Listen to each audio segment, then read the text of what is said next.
দেখো রেকর্ডিং এর মেসেজ গেছে, স্ক্রিন শেয়ার আছে।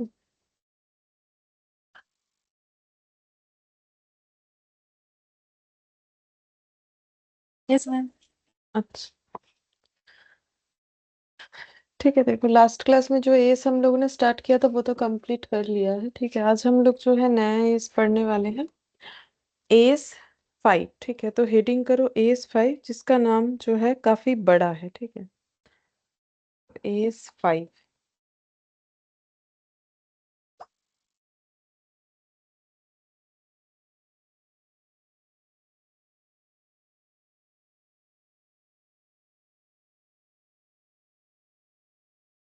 नेट प्रॉफिट और loss for the period, comma, prior period items and changes in accounting policies।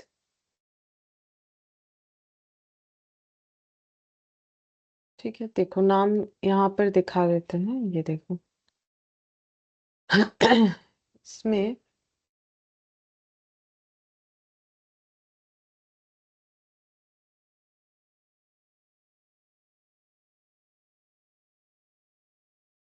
Accounting standard 5, net profit और loss for the period, prior period items and changes in accounting policy. तो ये पूरा नाम ही है इतना बड़ा, S 5 का ये पूरा नाम है कि नेट प्रॉफिट और loss for the period, prior period item. मतलब ये नाम से क्या पता चल रहा है कि ये एस किन चीजों को लेकर डील करता है, कि किसी एक पर्टिकुलर पीरियड का नेट प्रॉफिट या नेट लॉस जो भी होगा उसको प्रायर पीरियड आइटम। अब प्रायर पीरियड आइटम क्या होता है? प्रायर पीरियड आइटम का मतलब होता है कि जैसे प्रीवियस ईयर में हम लोगों से कुछ एरर हुआ था। ठीक है, जैसे रेक्टिफिकेशन ऑफ एरर पढ़ा होगा, ठीक है तुम लोगों ने। रेक्टिफिकेशन ऑफ एरर जो है वहां पर हम लोग क्या करते हैं कि ये देखते हैं ना कि हमारा क्या क्या मतलब जो है हम लोगों से एरर हुआ था, तो उसे हम लोग रेक्टिफाई करते हैं। तो अलग अलग स्टेजेस पे करते हैं। ठीक है, मैंने सिखाया जैसे कि फाउंडेशन में ये नॉर्मली हम सिखाते हैं। ठीक है, तो जैसे कि अगर हम लोग का जर्नल लेजर बनने के बाद हम लोग रेक्टिफाई कर पाए, फाइनल अकाउंट्स बनने के बाद। ठीक है, तो फाइनल अकाउंट्स बनने के बाद जब होता है तब हम लोग बोलेंगे प्रायर पीरियड आइटम, मतलब जो प्रॉब्लम एरर ऑकर हुआ था वो प्रीवियस ईयर में हुआ था। ठीक है, तो प्रायर पीरियड इसीलिए प्रायर प्रीवियस वाला वो एरर जो है उसको लेके डील करता है। इन चेंजेस इन अकाउंटिंग पॉलिसीज, अगर हम लोग कोई अकाउंटिंग पॉलिसीज में चेंजेस लाते हैं तो उस चीजों को लेके डील करता है। मतलब नाम से ये पता चल रहा है कि ये एस 5 में हमें क्या क्या चीजों को कवर करना है। ठीक है, तो प्रॉफिट लॉस को जो ड्यूरिंग द ईयर का होगा इसीलिए इसको बोलते हैं फॉर द पीरियड। और prior period item previous period में अगर किसी तरीके का एरर हुआ है उस वजह से प्रॉफिट एंड लॉस में जो इम्पैक्ट आएगा, और अकाउंटिंग पॉलिसी में जो चेंजेस ले रहे हैं उसकी वजह से क्या इम्पैक्ट लाएगा, उन चीजों को लेकर डील करता है। तो जो भी हो, ये तो नाम है हमारा। जैसे कोई भी इसका अपना नाम होता है, लाइक रेवेन्यू रिकॉग्निशन होता है, जैसे प्रीवियस वाला हम लोग पढ़े थे, उसके आगे वाला कंस्ट्रक्शन कॉन्ट्रैक्ट, तो वैसे ये वाला। अब इसका ऑब्जेक्टिव क्या है वो लिखते हैं। The objective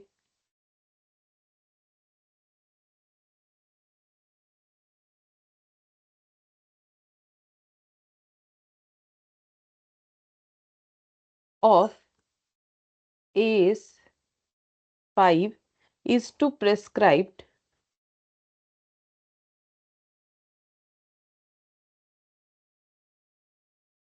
the classification and disclosure of certain item।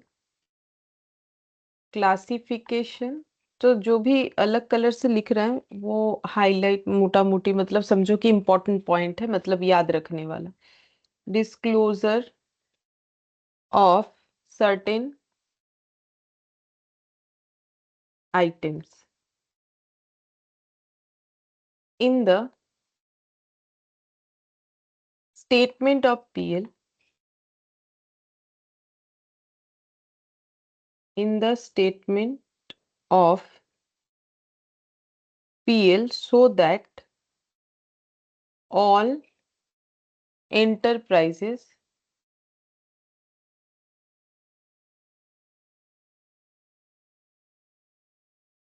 prepared and present, prepared and presented such statement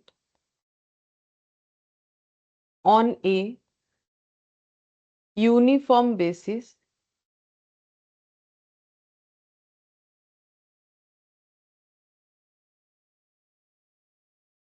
on a uniform basis.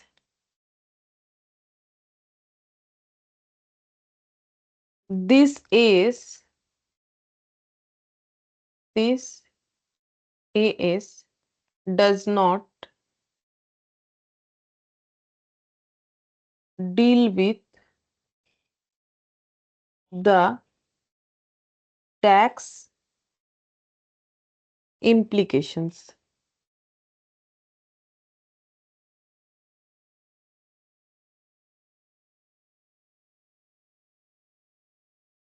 तो देखो क्या बोला है, बोल रहा है कि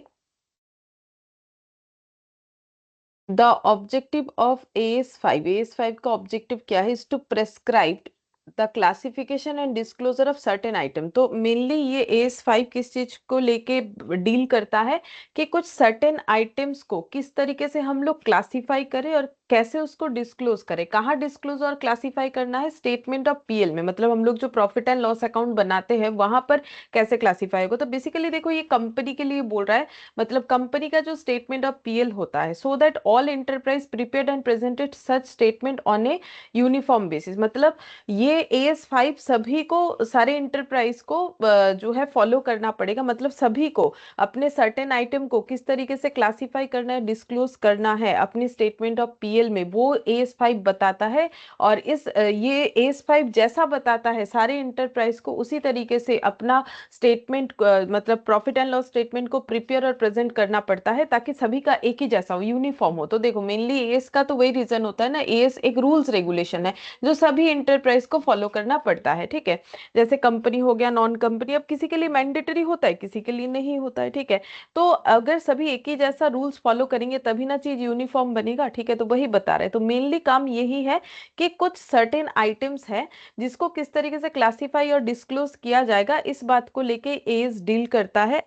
और ये एज जो है वो ये सारे आइटम्स पे, जो आइटम को क्लासिफाई और डिस्क्लोज करने का बात हो रहा है PL में, वो सारे आइटम पे किस तरीके से टैक्स इम्प्लीकेशंस होगा इस बात को लेकर डील नहीं करता है। This AS does not deal with the tax implications, ठीक है।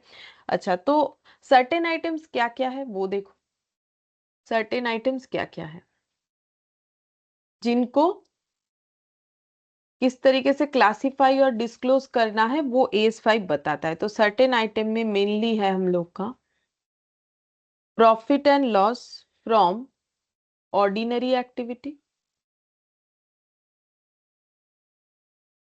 तो बिजनेस में जो ऑर्डिनरी एक्टिविटी होता है उससे जो प्रॉफिट एंड लॉस जनरेट होता है वो एक्स्ट्रा ऑर्डिनरी आइटम, ठीक है। हम लोग का अगर कोई एक्स्ट्रा ऑर्डिनरी आइटम है उसको कैसे डिस्क्लोज और क्लासिफाई किया जाएगा, वो प्रॉफिट एंड लॉस अकाउंट में। और एक्सेप्शनल आइटम, एक्सेप्शनल आइटम्स, ठीक है। अब देखो PL में क्या ये सब आइटम लिखा हुआ रहता है, बिल्कुल लिखा हुआ रहता है। देखो हम तुम लोग को जो PL का फॉर्मेट है वो दिखाते हैं, ठीक है। कहाँ से दिखाएंगे, आ, एक सेकेंड दिखाते हैं, देखो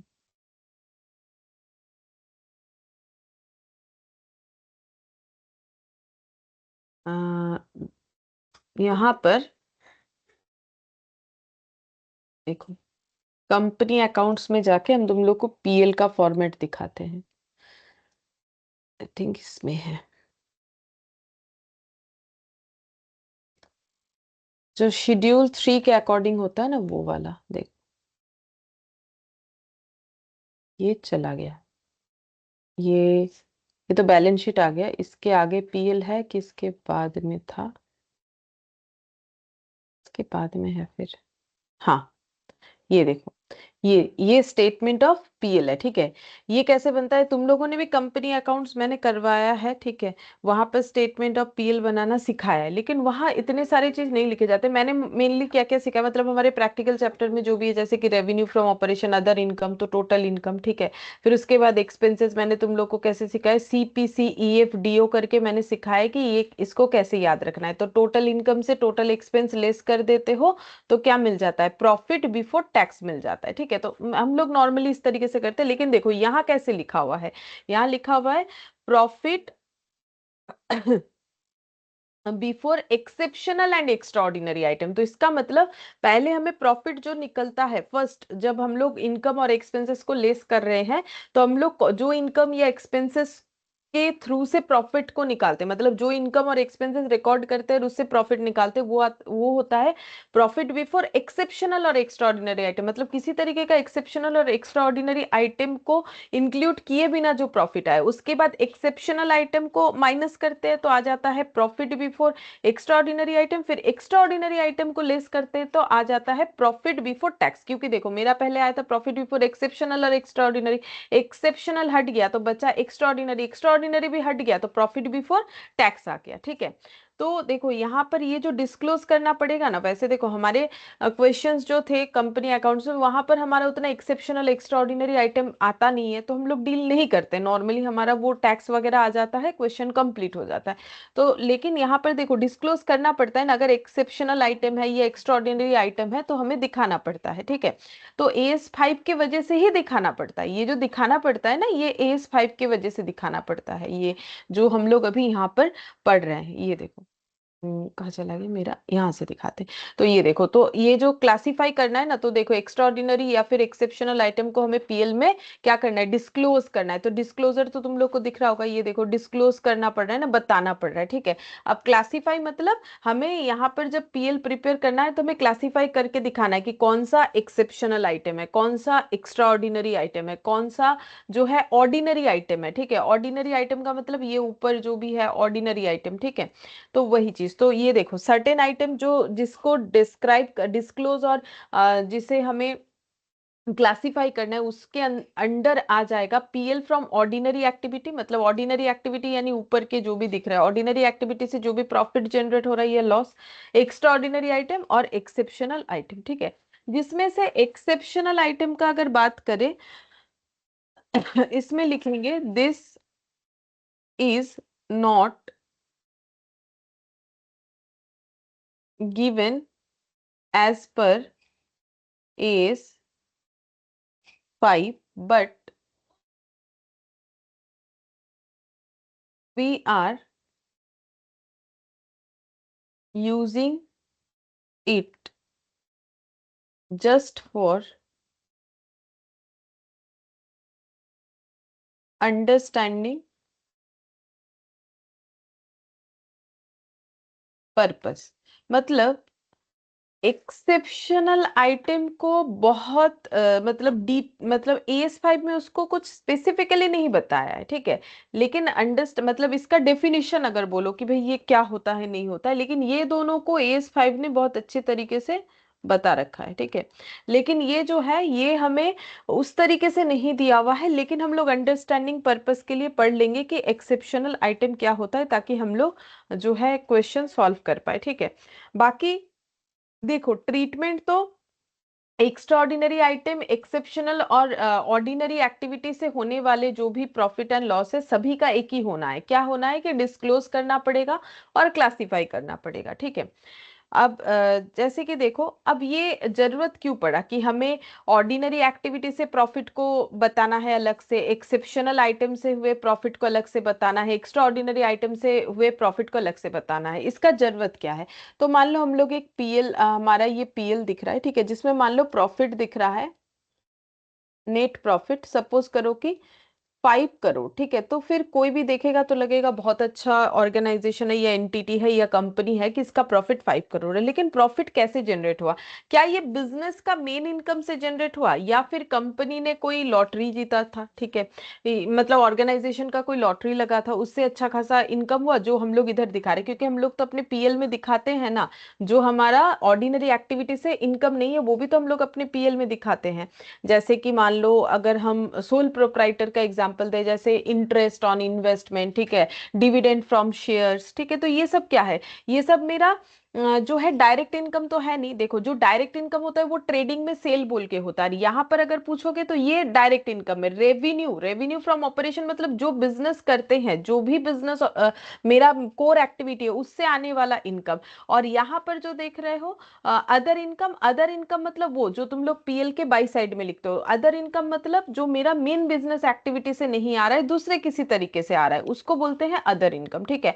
तो मेरा अदर इनकम से प्रॉफिट कितना हुआ है, या फिर मेरा बिजनेस का ही मेन इनकम से प्रॉफिट 5 करोड़ हुआ है, वो मुझे पता करना है। तो क्या ये अदर इनकम से ज्यादा इम्पैक्टफुल हो रहा है, ठीक है, वो हमें पता करना है, ठीक है। तो अदर इनकम में जैसे देखो ये वाला हो जाएगा, एक सेकंड, ठीक है। तो देखो तो अदर इनकम मतलब जैसे कि ये चीज देखो, यहाँ पर बोल रहा है ना कि objective of AS 5 is to prescribe the classification disclosure of certain items, ठीक है, ऐसे सर्टेन आइटम्स जो कि मतलब ऑर्डिनरी एक्टिविटी से हो रहा है फिर भी हमें उसे अलग से डिस्क्लोज करना है, ठीक है, वो अदर इनकम हो गया। एक्स्ट्रा ऑर्डिनरी को तो अलग से डिस्क्लोज करना ही है, एक्सेप्शनल आइटम को भी अलग से डिस्क्लोज करना है, ठीक है। तो ये सारी चीजों को डिस्क्लोज करने का इसीलिए जरूरत है ताकि यूजर्स को पता चले कि ये प्रॉफिट क्या है, कोर प्रॉफिट है बिजनेस का या फिर किसी और तरीके से जनरेट हुआ प्रॉफिट है, ठीक है। ये यूजर को अच्छे से पता चले, इस वजह से एएस 5 को लाया गया है, ठीक है। अच्छा, अब यहाँ पर पीएल जो है, पीएल फॉर द पीरियड, उस पे क्या क्या डिस्क्लोज होगा वो हम एक बार लाइन बाय लाइन दिखा देते हैं। ये देखो, PL for the period,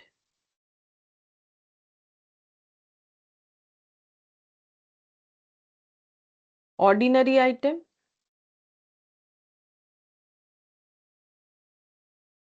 ordinary item हमें दिखाना पड़ेगा, ठीक है, एक्स्ट्रा ऑर्डिनरी आइटम भी दिखाना पड़ेगा अलग से। अलग से मतलब वही जो एस 5 बोल रहा है, क्लासीफाई एंड डिस्क्लोज सेपरेटली, ठीक है। एक्स्ट्रा ऑर्डिनरी आइटम तो वो तो मैंने देखो तुम लोग को फॉर्मेट में दिखाया ना, एक्स्ट्रा ऑर्डिनरी आइटम हमें दिखाना पड़ता है। ये रहा extra ordinary item, ordinary item, extra ordinary item, prior period item. Prior period मतलब प्रीवियस ईयर। मान लो हम लोगों से कुछ ऐसा गलती हुआ था, जैसे मान लो हम लोगों ने गलती से 10,000 एक्सपेंस दिखा दिया था जो कि एक्सपेंस था ही नहीं, तो उसकी वजह से मेरा प्रॉफिट 10,000 से कम दिख रहा था। इस साल मुझे एरर पता चला, मैंने उसे रेक्टिफाई किया, तो मेरा प्रॉफिट 10,000 से बढ़ गया। तो ये थोड़ी ना सचमुच का मेरा प्रॉफिट 10,000 इस साल जनरेट हुआ है, नहीं हुआ है, वो तो प्रीवियस ईयर के रेक्टिफिकेशन के वजह से मेरा प्रॉफिट दिख रहा है 10,000। तो वो भी यूजर को पता होना चाहिए, नहीं तो यूजर को कैसे पता चलेगा अगर हम लोग ये सारी चीजों को डिस्क्लोज, उसको तो लगेगा इस साल का 10,000 का इनकम है इस साल का, लेकिन नहीं, वो तो इनकम नहीं, वो तो प्रीवियसली गलत हुआ था, उसको सही करते हुए हमें प्रॉफिट दिखा, या फिर लॉस भी दिख सकता है, जरूरी नहीं है कि हमेशा प्रॉफिट ही दिखेगा। फिर हो जाएगा change in accounting policy,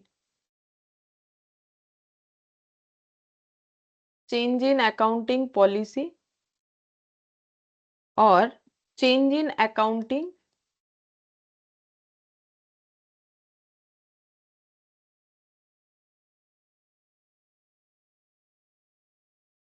estimates.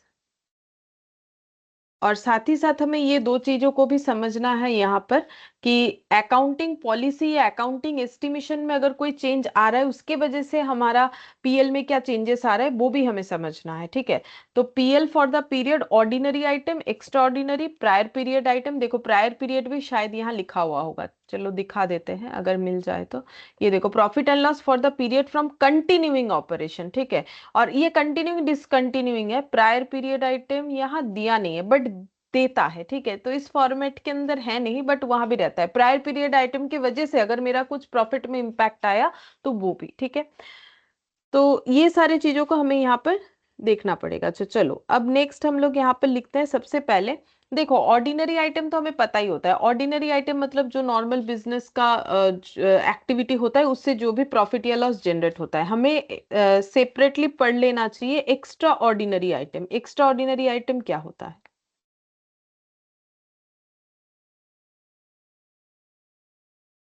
It should B it should B disclosed separately in statement of PL in such a way that is impact on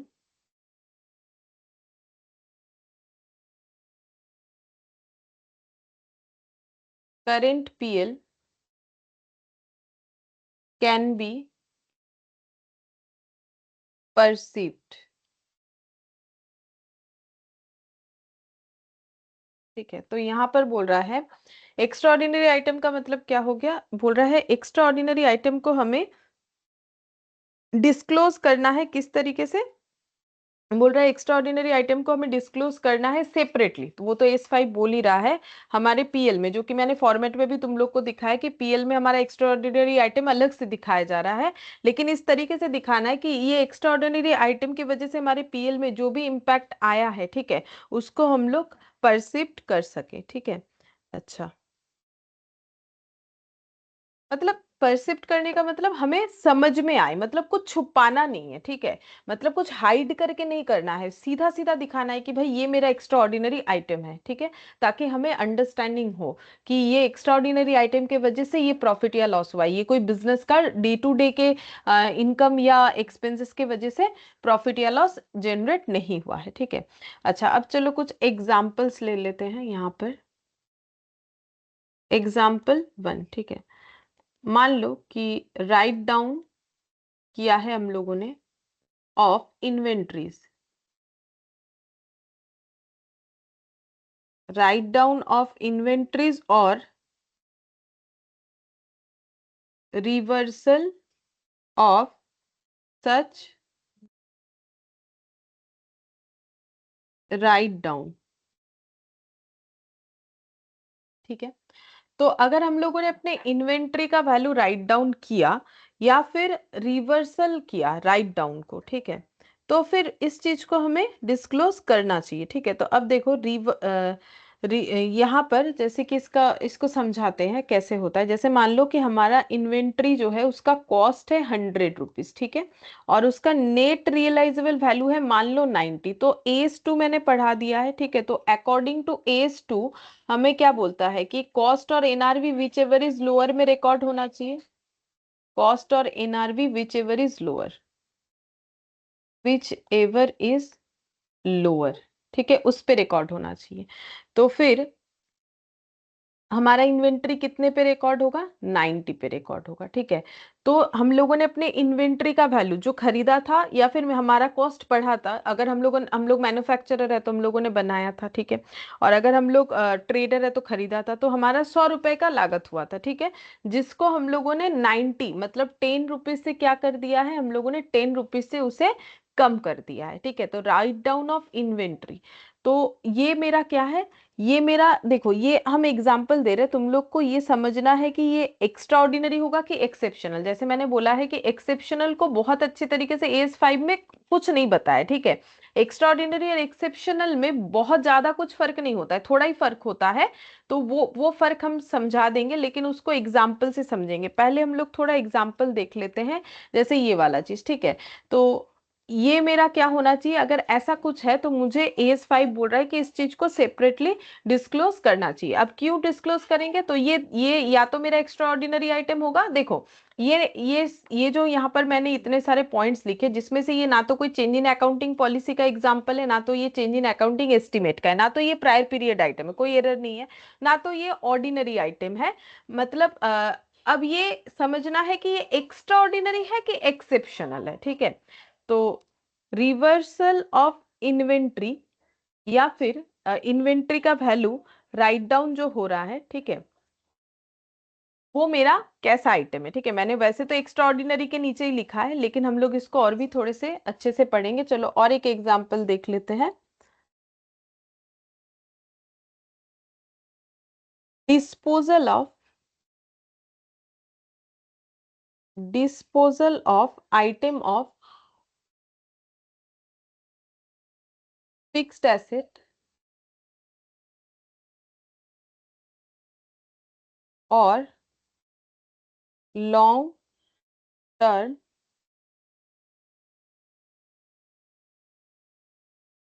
investment. और एग्जाम्पल 3 लिखेंगे, लिटिगेशन सेटलमेंट।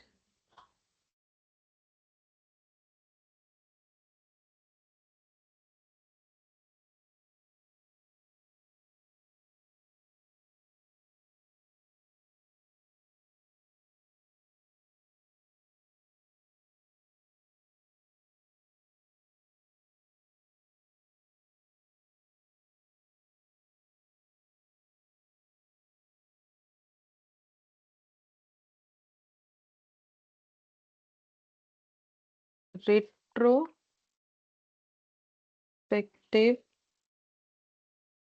एप्लीकेशन। लिख लो, समझाते हैं।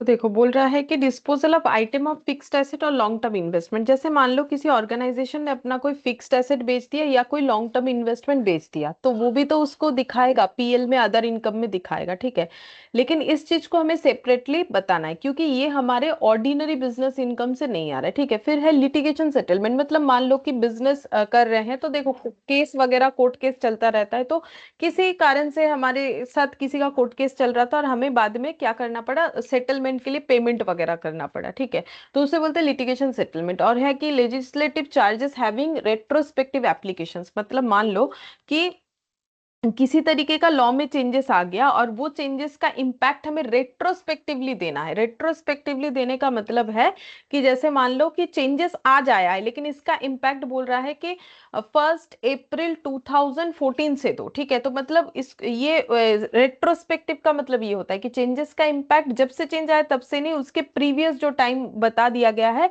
वहां से जो है इम्पैक्ट आ रहा है। ठीक है, तो वहां तक हमें इम्पैक्ट दिखाना है। तो ये भी एक एग्जाम्पल हुआ। ठीक है, फिर एग्जाम्पल 5, अर्थ अर्थक्वेक इफेक्ट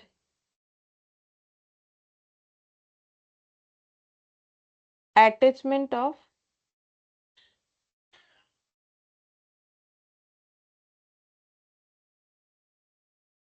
प्रॉपर्टी।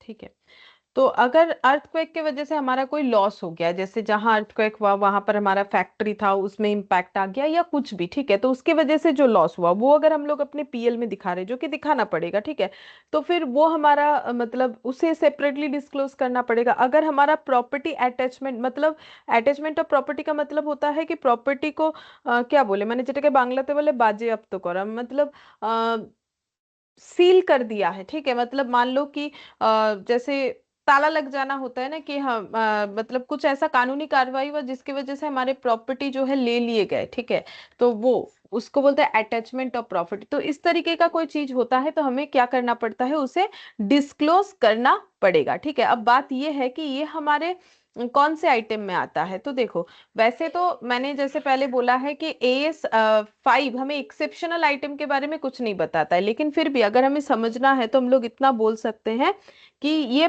पहले का जो 4 एग्जाम्पल है, ठीक है, ये वाला 1, 2, 3, 4। ये पहले का जो 4 एग्जाम्पल है, ठीक है, यहाँ पर दिखाते हैं, ये पहले का जो 4 एग्जाम्पल है ये एक्सेप्शनल आइटम है। क्यों, वो भी बताते हैं। इसको हम लोग एक्सेप्शनल आइटम बोलेंगे, एक्स्ट्रा ऑर्डिनरी नहीं, exceptional item. That is certain item of ordinary activity, ठीक है।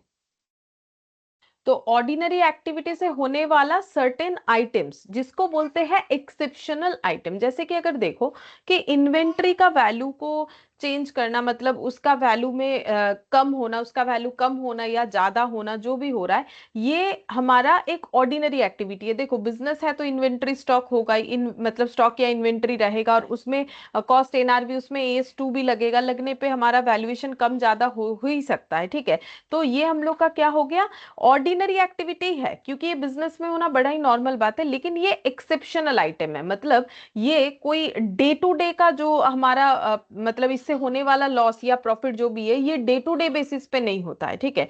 फिर disposal of item fixed asset. अब देखो मेरा बिजनेस है तो बिजनेस में फिक्स्ड एसेट कुछ ना कुछ तो होगा, चाहे किसी भी तरीके का बिजनेस हो, कोई लॉन्ग टर्म इन्वेस्टमेंट भी हो सकता है। तो अगर हम लोग उस इन्वेस्टमेंट को बेच रहे हैं, ठीक है, तो उससे हमारा प्रॉफिट हो सकता है, लॉस हो सकता है, वो हम लोग पीएल में दिखा रहे हैं। तो अगेन ये वाला, अगर हम लोग फिक्स्ड एसेट हमारा स्टॉक नहीं है, मतलब हम ये बोल रहे हैं कि मान लो किसी का गाड़ी का शोरूम है, ठीक है, तो फिर फिक्स्ड एसेट उसके लिए स्टॉक है। तो अगर वो स्टॉक बेच रहा है फिक्स्ड एसेट को एज अ स्टॉक, मतलब फिक्स्ड एसेट ही उसका स्टॉक है, जो हमारे नजर से फिक्स्ड एसेट है लेकिन उसके लिए वो स्टॉक है, तब तो वो क्या हो जाएगा, वो बिजनेस का डे टू डे का ऑर्डिनरी एक्टिविटी हो जाएगा, तो वो फिर आ जाएगा ऑर्डिनरी आइटम में। लेकिन अगर गाड़ी किसी के लिए फिक्स्ड एसेट है और वो गाड़ी वो बेच रहा है, ठीक है, मान लो बिजनेस में डिलीवरी वैन यूज होता है, ठीक है, मान लो उन डिलीवरी करते हैं तो डिलीवरी वैन पुराना हो गया तो उन्होंने बेच दिया, ठीक है, या कोई लॉन्ग टर्म इन्वेस्टमेंट था तो बेच दिया। अब ये तो डेली डेली तो होगा नहीं जिसके लिए वो चीज फिक्स्ड एसेट है, ठीक है।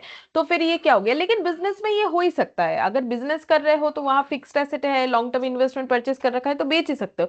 तो ये ऑर्डिनरी एक्टिविटी का पार्ट है, बट हो जाएगा एक्सेप्शनल आइटम। एक्सेप्शनल मतलब कभी कभार, ऐसा थोड़ी कि रोज हो रहा है। अब देखो लिटिगेशन सेटलमेंट, तो अब बिजनेस है, केस भी चलेगा, ठीक है, हार जीत भी लगा हुआ रहेगा, पेमेंट भी करना पड़ सकता है, ठीक है। तो अगेन ये क्या हो गया, ऑर्डिनरी एक्टिविटी होगा, ये कोई अचानक से मतलब एकदम एक्स्ट्रा ऑर्डिनरी कुछ नहीं हुआ, ऑर्डिनरी बात है कि भाई बिजनेस है, ये सब तो चलता रहता है, ठीक है। लेकिन ऐसा थोड़ी कि रोज रोज मुझे किसी को सेटलमेंट पेमेंट करना पड़ रहा है, जब प्रॉब्लम होता है तब होता है, ठीक है। लेकिन ये सब होना नॉर्मल बात है। तो ये भी मेरा एक्सेप्शनल है, बट ये मेरा ऑर्डिनरी एक्टिविटी है, मतलब ऑर्डिनरी एक्टिविटी में भी सर्टेन आइटम, उसको एक्सेप्शनल बोलते हैं।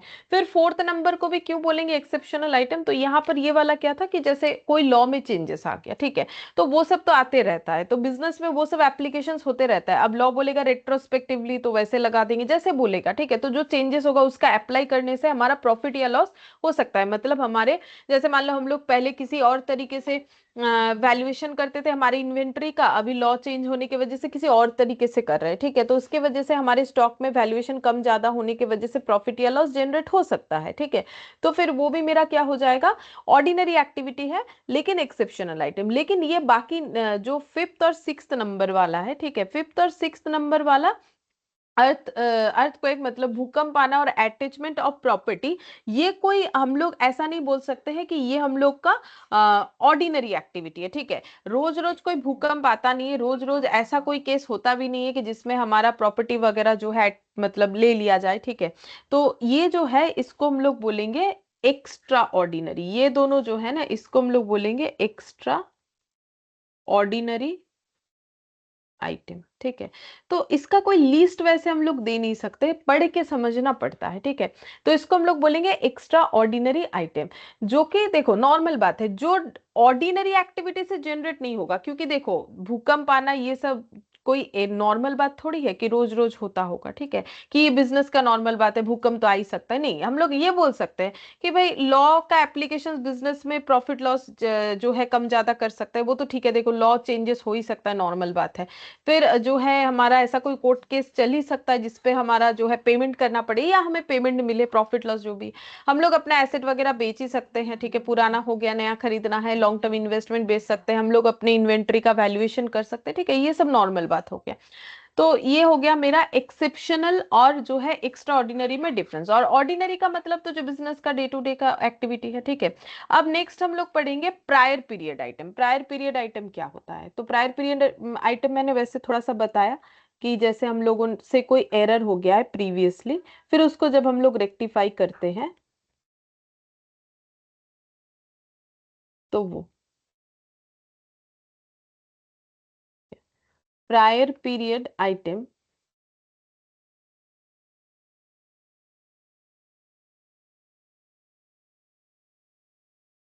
आर इनकम और expenses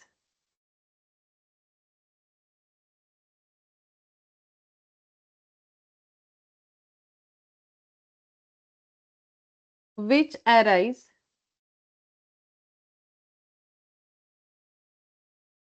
in the current period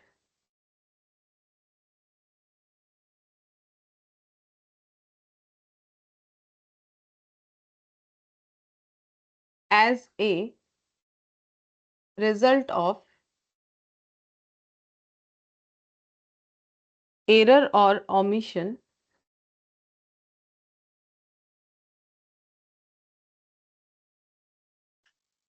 in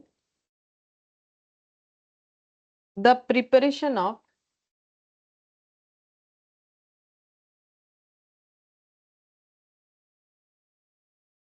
financial statement of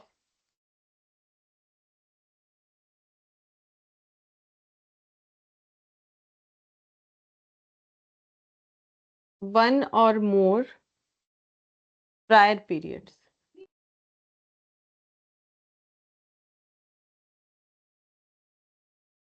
These items should be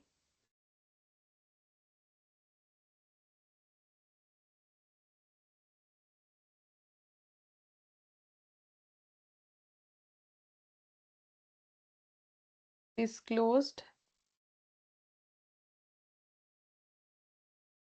separately in statement of PL, SPL लिख दिया, ठीक है। तो प्रायर पीरियड आइटम मैंने पहले भी बता दिया। Prior period item or income और एक्सपेंसेस, ये क्या है? जिससे ये इनकम भी हो सकता है, एक्सपेंसेस भी हो सकता है, विच arise in the current period. मतलब ये प्रायर पीरियड आइटम को जब हम लोगों ने जो था एरर, उसको जब रेक्टिफाई किया तो उससे हमारा प्रॉफिट भी जनरेट हो सकता है, लॉस भी जनरेट हो सकता है, ठीक है। As a result of error और omission in the preparation of financial statement of one और मोर प्रायर पीरियड। अब एक या उससे ज्यादा भी हो सकता है प्रायर पीरियड, जैसे मान लो इस साल के पहले साल या फिर उसके पहले का एरर है जो अभी हम लोग आइडेंटिफाई कर पा रहे हैं, उस एरर को जब हम लोग ठीक कर रहे हैं तो करेंट पीरियड में हमारा इनकम या एक्सपेंस जनरेट हो रहा है। तो ऐसा अगर कुछ है तो इस चीज को हमें सेपरेटली पीएल में डिस्क्लोज करना पड़ेगा। ये बात हमें एएस 5 बता रहा है, ठीक है।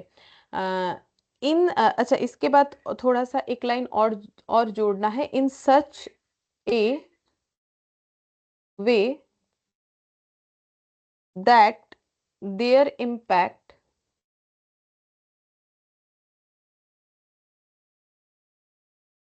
on current year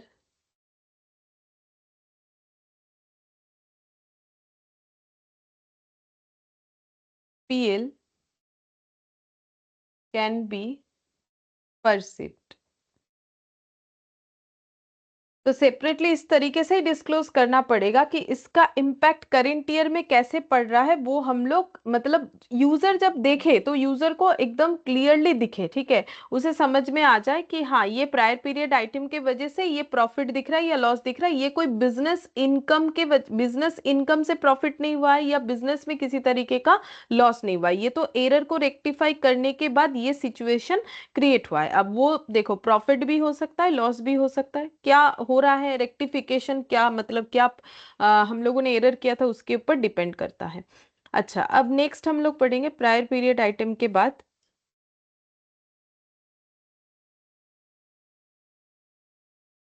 इसके बाद हमें पढ़ना चाहिए क्या बचा हमारा, देखो हो गया है ये।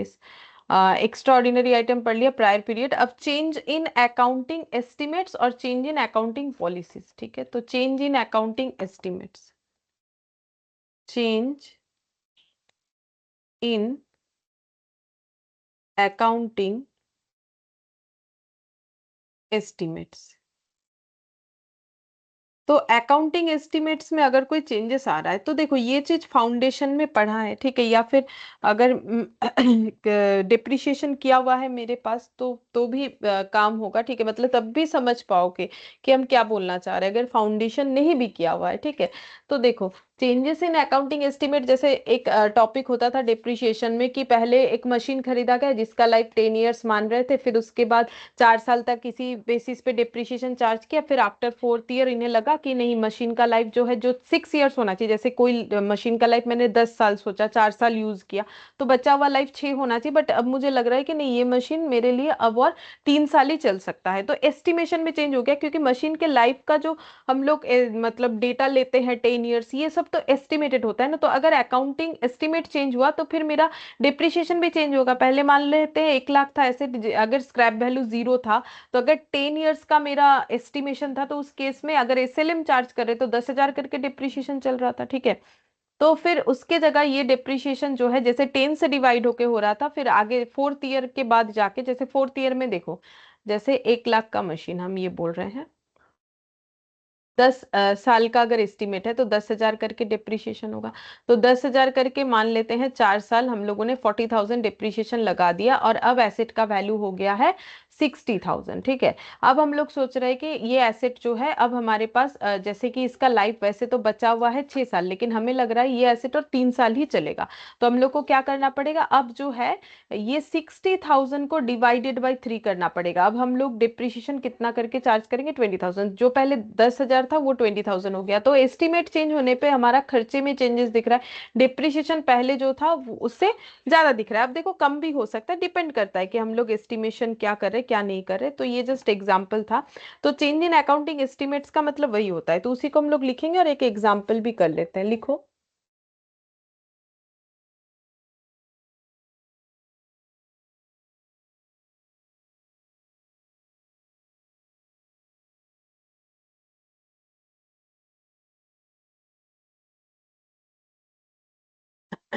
accounting estimates are approximate, sorry, approximations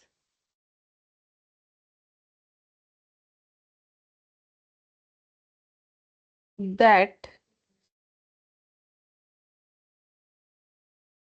may need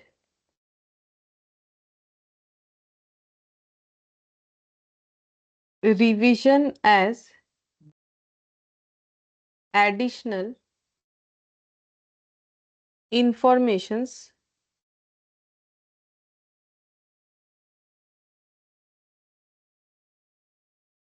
becomes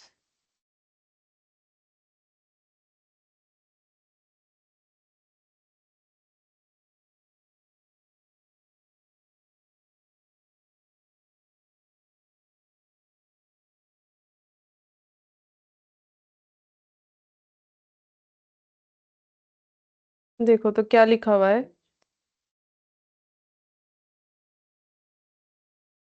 accounting estimates are approximations. मतलब अप्रोक्सीमेशंस क्यों, मैंने अभी अभी बोला ना कि अप्रोक्सीमेशंस क्यों है, क्योंकि हम लोग जैसे एसेट का यूजफुल लाइफ जो डिसाइड करते हैं वो भी तो हमारा अप्रोक्सीमेशन ही होता है ना, कि 10 साल एस्टिमेटेड, इसीलिए एस्टिमेट, तो अप्रोक्सीमेशन दैट में नीड रिवीजन, तो अब उसमें रिवीजन हो सकता है, जैसे पहले हम लोगों ने एसेट का लाइफ 10 सोचा था, तो अब हम लोग सोच रहे हैं कि नहीं 10 साल नहीं, अब 4 साल यूज करने के बाद जो 6 साल होना चाहिए हम लोग सोच रहे हैं 3 साल ही चलेगा, तो रिविजन हो सकता है as additional information becomes known, जैसे जैसे हमें पता चलेगा कि भाई ये लाइफ कम ज्यादा जो भी होगा तो उस हिसाब से हमारा अकाउंटिंग एस्टिमेशन चेंज हो सकता है। जैसे कि एग्जाम्पल के तौर पे हम लोगों ने एक मशीन परचेज किया है, मान लो परचेज मशीन 10 लाख का, ठीक है। एस्टिमेटेड यूजफुल लाइफ है, एस्टिमेटेड यूजफुल लाइफ है 7 ईयर्स, और स्क्रैप है, स्क्रैप और रेसिडुअल वैल्यू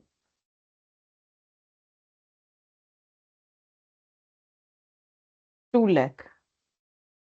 तो इसमें से ये दो देखो क्या है, ये एस्टिमेट है, ठीक है। जरूरी नहीं है कि हम लोगों ने 7 साल सोच लिया तो मशीन 7 साल ही चलेगा, ज्यादा कम चल सकता है। और हम लोगों ने सोच लिया कि 7 साल बाद उसका 2 लाख रुपए वैल्यू बचा हुआ रहेगा, ये भी कोई जरूरी नहीं है, कम ज्यादा हो सकता है, ठीक है। तो जैसे कि देखो ऐसा, ये एसेट का लाइफ वैसे 7 इयर्स है, 1 2 3 4 5 6 7, ये हमारा मानना है, ठीक है। और मान लो 3 साल हम लोगों ने इसी बेसिस पे डेप्रिसिएशन चार्ज कर दिया, और डेप्रिसिएशन अगर एसएलएम पे कर रहे हैं तो डेप्रिसिएशन पर एनम अभी कितना चल रहा होगा, ये देखो 10 लाख बाई 7 इयर्स, ठीक है। तो 10 लाख बाई 7 इयर्स करने से जितना आएगा, तो मैंने थोड़ा सा ऑड फिगर ले लिया, इसको 14 लाख कर लेते हैं, ठीक है। 14 लाख बाई 7, मतलब 2 लाख करके, 14 लाख बाई 7, ठीक है। तो 2 लाख करके जो है डिप्रिशिएशन, 2 लाख 2 लाख 2 लाख करके 3 ईयर मान लो डिप्रिशिएशन चला, ठीक है। तो 3 इयर्स बाद हमें लगा रिवाइज्ड करते हैं, और इसका लाइफ, एस्टिमेटेड यूजफुल लाइफ जो कि अभी होना चाहिए 3 साल बाद नॉर्मली होना चाहिए, जो है 4 इयर्स अभी भी बचा हुआ होना चाहिए, 7 में से 3 चला गया तो। लेकिन अब हम लोग मान रहे हैं कि इसका एस्टिमेटेड यूजफुल लाइफ जो है 5 हो गया, तो हम लोगों ने बढ़ा दिया, ठीक है।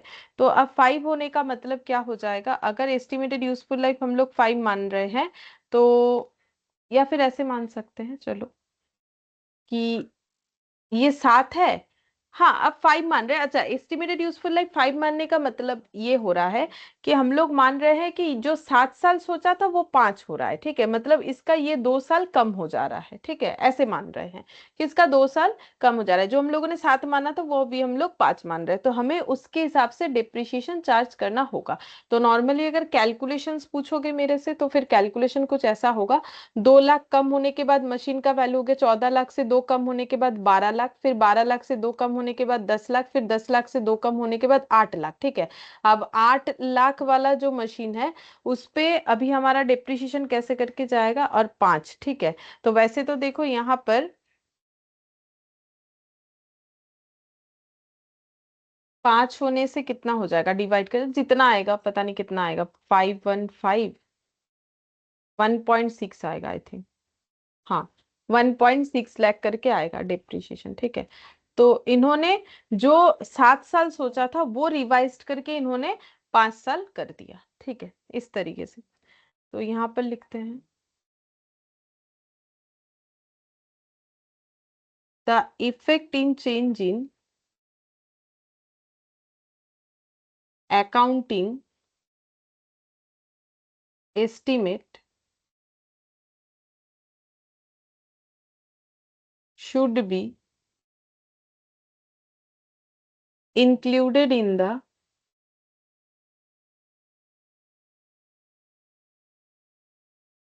determination of PL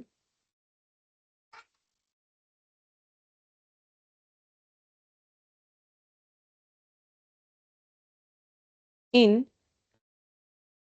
the period of change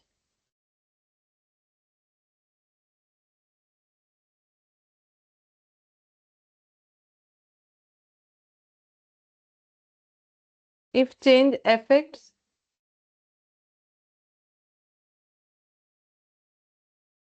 the period only।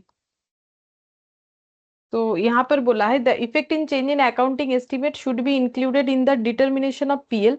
तो पीएल में जब इसका इम्पैक्ट दिखाएंगे तो हमें क्या क्या चीजों का ध्यान रखना है, the period of change if change effects the period only, जिस पीरियड में चेंज हो रहा है उस पीरियड का, अगर सिर्फ उसी पीरियड में इम्पैक्ट आ रहा है तो वो दिखाना है, या फिर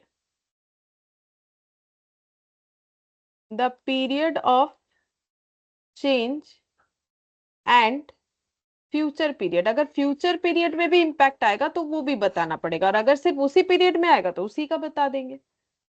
if change changes effect both, और अगर दोनों में आएगा तो दोनों का बताना है।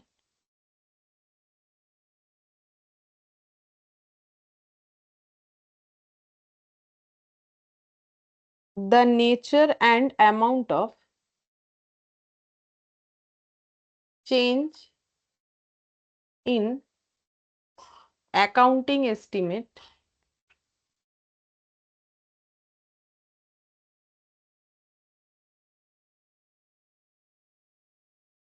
which has a material effect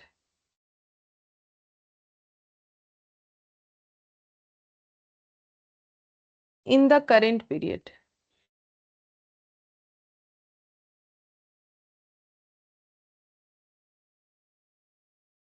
or which is expected to have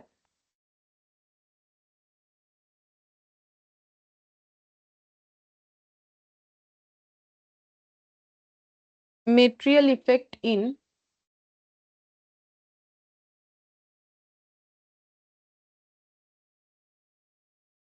subsequent period.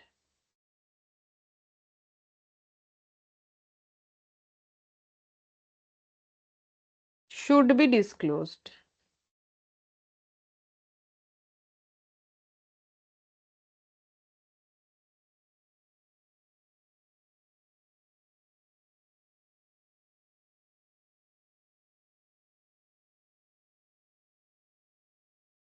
Bracket में if it does not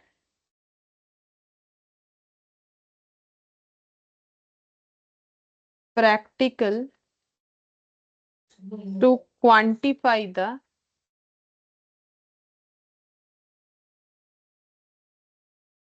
amount.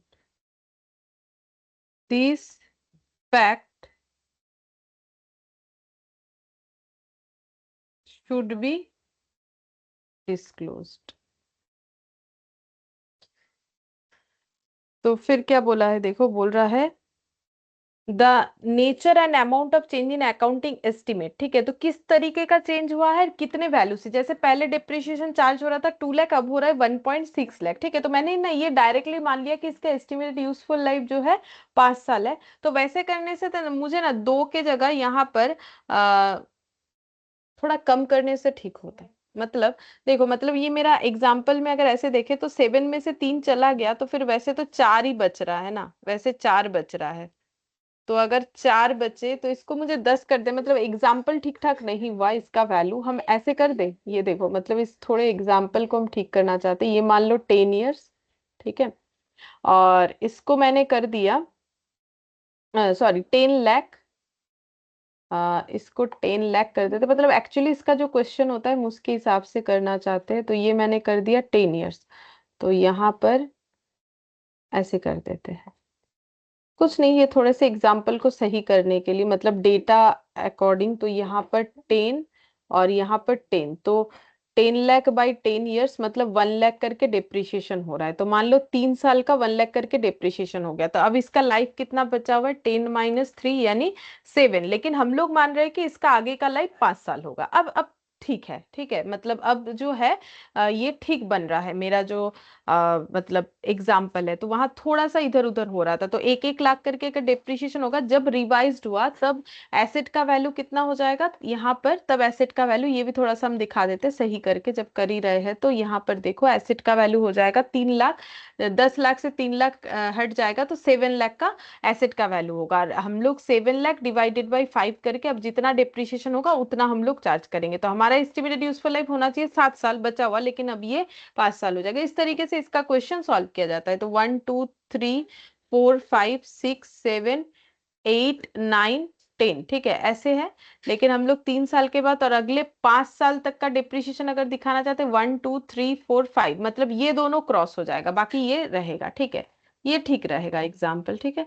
और उसमें क्या ना, मैंने डायरेक्टली लिख दिया कि एस्टिमेटेड यूजफुल लाइफ ये है, तो वो एग्जाम्पल देखा जाए तो ठीक है। 1 2 3 4 5 6 7 8 9 और 10, ये सोचा था। 3 साल के बाद अब हम लोगों को लग रहा है इसका और आगे का 5 साल ही लाइफ है। ठीक है, जबकि होना चाहिए और भी 2 साल। ठीक है, तो इस तरीके से। तो 5 लाख डिवाइडेड बाई 7 करने से जितना आएगा उतना करके डिप्रिशिएशन चार्ज हो जाएगा। तो 7/5 1.4 करके आएगा। ठीक है, तो ये डिप्रिशिएशन 1.4 लाख करके आएगा। तो अब वही बोल रहा है, नेचर और अमाउंट जो है अकाउंटिंग एस्टिमेशन चेंज होने की वजह से वो हमें देखना पड़ेगा। Which as a material effect in the current period, जिसका एक मेटेरियल मतलब इंपॉर्टेंट इफेक्ट होगा करेंट पीरियड में, और which is expected to have material effect in subsequent. अगर करेंट पीरियड में इम्पैक्ट नहीं है तो नेक्स्ट सब्सिक्वेंट पीरियड में उसका मेटेरियल इम्पैक्ट आएगा, शुड बी डिस्क्लोज, तो वो हमें डिस्क्लोज करना चाहिए। If it does not practical to quantify the amount, तो अगर अगर अमाउंट को आइडेंटिफाई नहीं कर रहे कि चेंजेस ऑफ अमाउंट कितना है, तो वो फैक्ट डिस्क्लोज करना पड़ेगा कि हम लोग अमाउंट को जो है आइडेंटिफाई नहीं कर पा रहे, इस बात को हमें डिस्क्लोज करना पड़ेगा। ठीक है, फिर नेक्स्ट लिखेंगे change in accounting policy. Change in accounting, इसको शॉर्ट में लिख रहे हैं, ठीक है, अकाउंटिंग पॉलिसी। अगर हम लोग अकाउंटिंग पॉलिसी में चेंज ला रहे हैं तो वो हमें डिस्क्लोज करना पड़ेगा, मतलब ये लास्ट वाला पॉइंट। ठीक है, वैसे मैंने पॉलिसी आगे लिखा है, एस्टिमेशन बाद में लिखा है, ठीक है, कोई बात नहीं, इससे क्या फर्क पड़ता है। लिखो, accounting policy can be changed only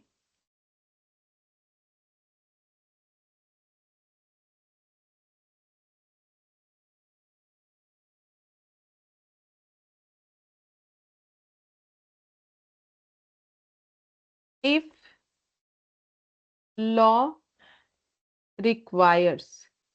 हमें अकाउंटिंग पॉलिसी चेंज करना पड़ सकता है अगर लॉ का रिक्वायरमेंट है, मतलब लॉ के साथ अगर हमें एक्ट पर होना है तो फिर, या फिर कंप्लायंस विथ लॉ के लिए करना पड़ सकता है, कंप्लायंस विथ एस के लिए करना पड़ता है, for better presentation of financial statement.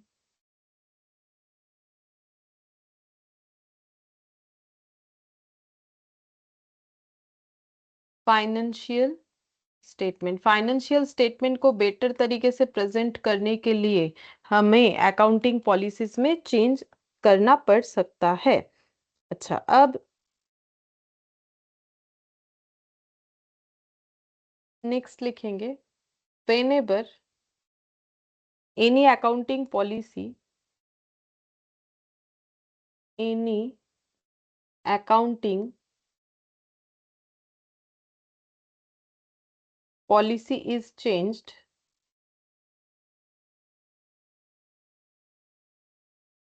the following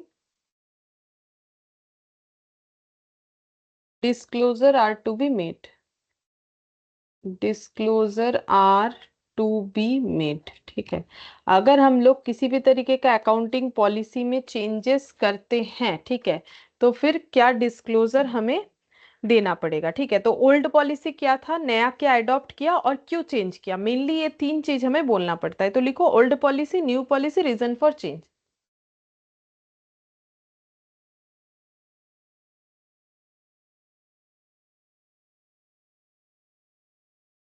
old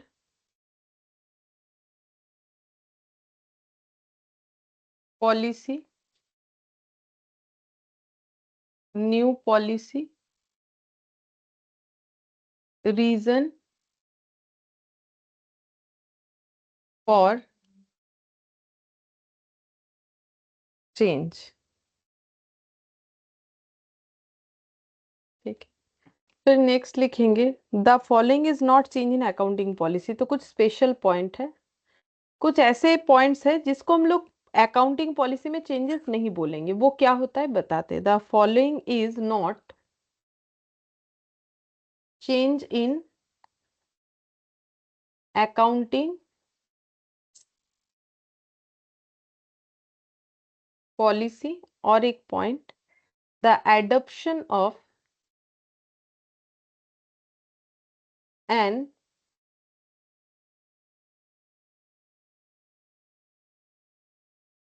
accounting policy for events or transactions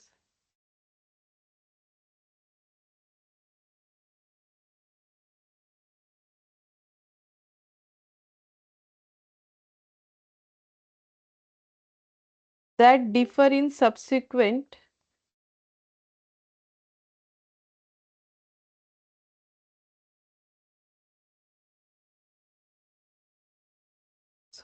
that differ in substance from previously occurring events or transaction।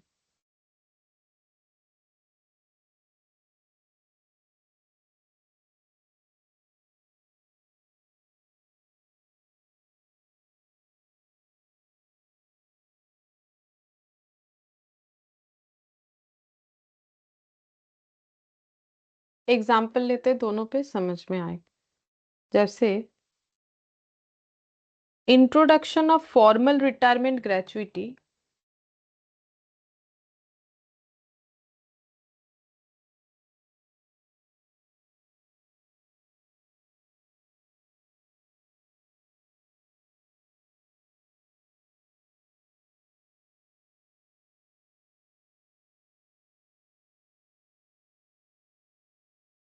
instead of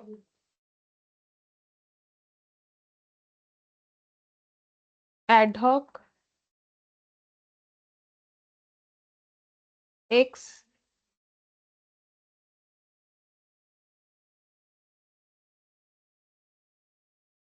gratia retirement payment.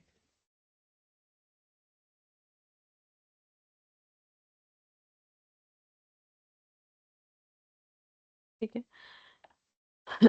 तो इसका मतलब क्या हुआ है, जैसे कि मान लो कि कोई कंपनी पहले रिटायरमेंट बेनिफिट कैसे देती थी, अगर उसे लगता था कि मुझे इस एम्प्लॉय को देना है तो देती थी। ठीक है, तो उसको बोला जाता है एड हॉक एक्स ग्रेशिया। ठीक है, मतलब अगर लगे देना है कि भाई मेरा अच्छा एम्प्लॉय है हम देंगे, तो किसी को मान लो उन्हें लगा कि ये अच्छा एम्प्लॉय है, इन्हें 10 लाख देंगे, किसी को लगा कि 2 लाख देंगे, किसी को लगा नहीं देंगे। ठीक है, तो इसको हम लोग बोलते हैं एडहॉक एक्स ग्रेशिया जो है सिस्टम। ठीक है, लेकिन फॉर्मल जो है introduction of formal retirement gratuity instead of, मतलब बोल रहा है कि अगर कंपनी ने ये एक्स ग्रेशिया रिटायरमेंट पेमेंट के जगह अगर फॉर्मल रिटायरमेंट ग्रेचुइटी देना स्टार्ट कर दिया, मतलब सभी को दिया जाएगा, मतलब एक रूल्स ही बना लिया। ठीक है, तो इसको हम लोग कोई चेंज इन अकाउंटिंग पॉलिसी नहीं बोलेंगे, क्योंकि पहला वाला जो सिस्टम था ना, मतलब ad hoc ex gratia retirement payment, ये कोई पॉलिसी नहीं है। ठीक है, तो इसका मतलब है कि कंपनी को लगे तो कंपनी देती थी, ना लगे तो नहीं देती थी। ठीक है, तो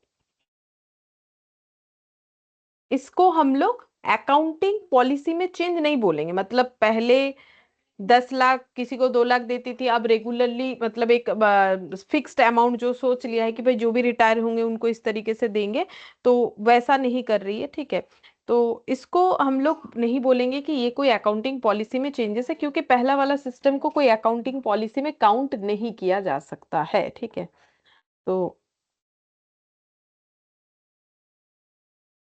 जैसे यहाँ पर अगर इसको हम थोड़ा सा ड्रॉ करके समझाएं, तो मान लो कि ये एक एम्प्लॉय है कंपनी का। ठीक है, ये क्या कर रहे हैं, ये रिटायर कर रहे हैं। ठीक है, तो कंपनी बोल रही है ये बहुत ही अच्छे हैं, इन्होंने हमारे साथ 15 साल काम किया मान लो।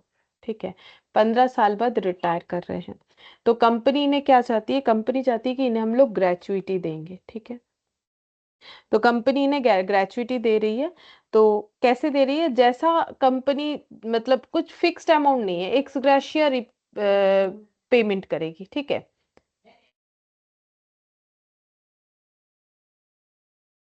लेकिन ये सिस्टम छोड़ के कंपनी अब नया सिस्टम, अरे कंपनी बोल रही है जो रिटायर करेगा, जो भी एम्प्लॉय, कोई भी एम्प्लॉय हो, ऐसा नहीं कोई अच्छा है क्या है नहीं है किसके साथ क्या है, जो भी एम्प्लॉय अगर हमारे साथ मान लो कंपनी बोल रही है कि 25 साल काम करेगा, तो हम लोग रिटायरमेंट के बाद उन्हें 5 लाख देंगे। ठीक है, 5 लाख देंगे। तो ये हो गया पॉलिसी, तो ये कोई पुराने पॉलिसी की जगह नया नहीं आया। ठीक है, ये कोई चेंज इन अकाउंटिंग पॉलिसी नहीं है। फिर नेक्स्ट बोला है, देखो the adoption of an accounting policy for event और ट्रांजैक्शन। अच्छा, इसका भी एक एग्जांपल देते हैं। ये क्या है, जैसे कि देखो पहले मान लो कंपनी कोई पॉलिसी फॉलो ही नहीं करती थी। ठीक है, जैसे मान लो कंपनी पहले अपना स्टॉक वैल्यूएशन करती थी, तो मान लो ईयर टू ईयर उन्होंने कोई पॉलिसी फॉलो नहीं किया, लाइक फीफो लिफो कुछ भी फॉलो नहीं किया, नॉर्मल। अब कंपनी सोच रही है इस पीरियड से नहीं नहीं हम लोग क्या करेंगे ना, हमारे जो भी स्टॉक है उसको फीफो में वैल्यू करेंगे, तो इन्होंने न्यू पॉलिसी ले लिया। ठीक है, फीफो में वैल्यू करेंगे, तो बोल रहा है the adoption of an accounting policy for event और transactions that differ in substance from previously occurring event और ट्रांजैक्शन। ठीक है, तो ये भी जो है ये हो जाएगा मेरा adoption of an accounting policy. तो हम लोग क्या कर रहे हैं, अकाउंटिंग पॉलिसी अडॉप्ट कर रहे हैं, ये चेंज नहीं कर रहे। ठीक है, तो adoption of an accounting policy for, मतलब पहले तो उस पॉलिसी, ऐसा कोई पॉलिसी फॉलो ही नहीं होता था। ठीक है, मतलब पहले पॉलिसी के नाम पे कुछ भी नहीं था। ठीक है, तो अब हम लोग क्या कर रहे हैं, नया पॉलिसी को अडॉप्ट कर रहे हैं। ठीक है, तो नया पॉलिसी को अडॉप्ट कर रहे हैं, तो इसको हम लोग ये नहीं बोलेंगे कि ये हम लोग का कोई चेंज इन अकाउंटिंग पॉलिसी है, ठीक है। तो adoption of new policy for events और transaction which did not occur previously, पहले इस तरीके का कुछ हम लोग नहीं करते थे, ये भी कोई प्रीवियसली ऑकरिंग इवेंट और transactions is also not a, यहाँ पर लिख लो, is no also not a change in accounting policy. पहले नहीं करते थे, अब कर रहे थे, तो ये भी चेंज इन अकाउंटिंग पॉलिसी नहीं होगा, ठीक है। अच्छा, बस ये हो गया कंप्लीट, जो हम लोग का एज था बस इतना सा ही है। अब हम लोग इस पे क्वेश्चन कर सकते हैं, तो देखो क्वेश्चन क्या है। इलास्ट्रेशन 1 से करते हैं।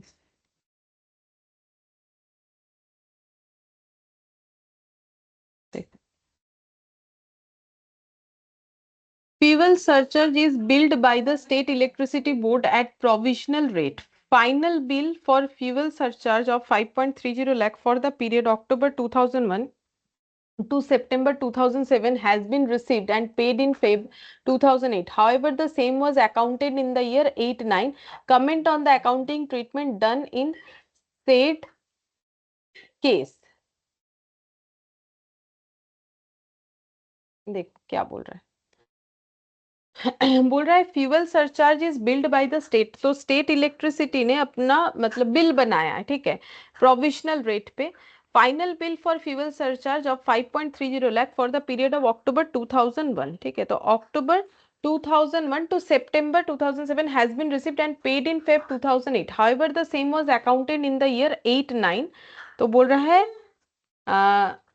इसका अकाउंटिंग किया गया है 8-9 में। Comment on the accounting treatment done in set case, तो इसमें जो अकाउंटिंग ट्रीटमेंट हुआ है ये कैसा है, ये हमें बताने के लिए बोल रहा है, ठीक है। तो बिल कब पे हुआ है, बिल पे हुआ है 2008 में, ठीक है।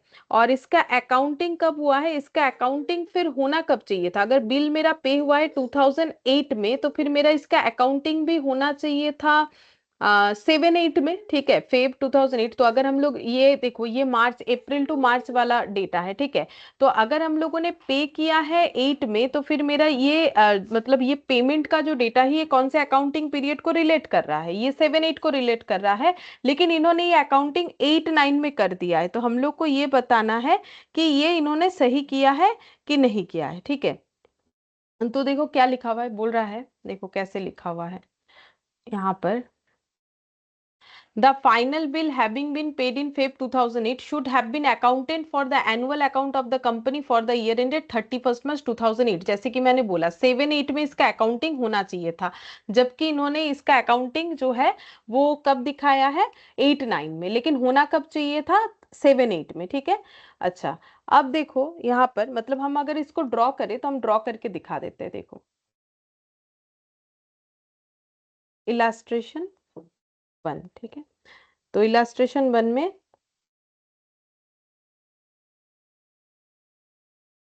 अक्टूबर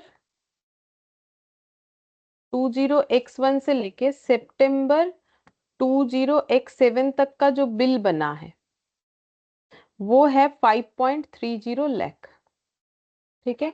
और इसका पेमेंट कब हुआ है, इसका पेमेंट हुआ है 2008 में, फेब 2008 में। तो अगर फेब 2008 में पेमेंट हुआ है तो इसका अकाउंटिंग ट्रीटमेंट कब होना चाहिए, इसका अकाउंटिंग ट्रीटमेंट होना चाहिए था ऐसे 7-8। तो 7-8 मतलब 31 मार्च 2008, और ये स्टार्ट होगा 1 अप्रैल 2007, ठीक है। तो इस पीरियड में इसका अकाउंटिंग होना चाहिए था, बट इन्होंने इसका अकाउंटिंग कब कर दिया है 8-9 में, मतलब इसके बाद किया है अकाउंटिंग, यहाँ कर दिया है।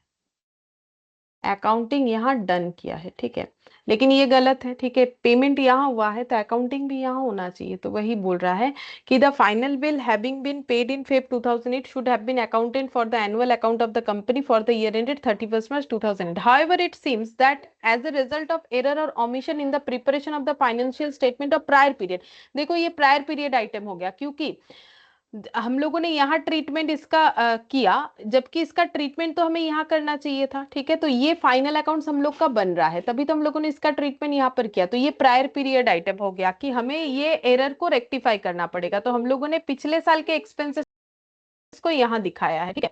तो यहाँ पर वही बोल रहा है कि तो ये क्या हो गया, एरर और omission in the preparation of the financial statement of prior period for the financial year 31st March 2008। तो 31st March 2008 में हम लोगों ने रिकॉर्ड नहीं किया, 7/8 में, इस वजह से अभी करना पड़ रहा है, ठीक है।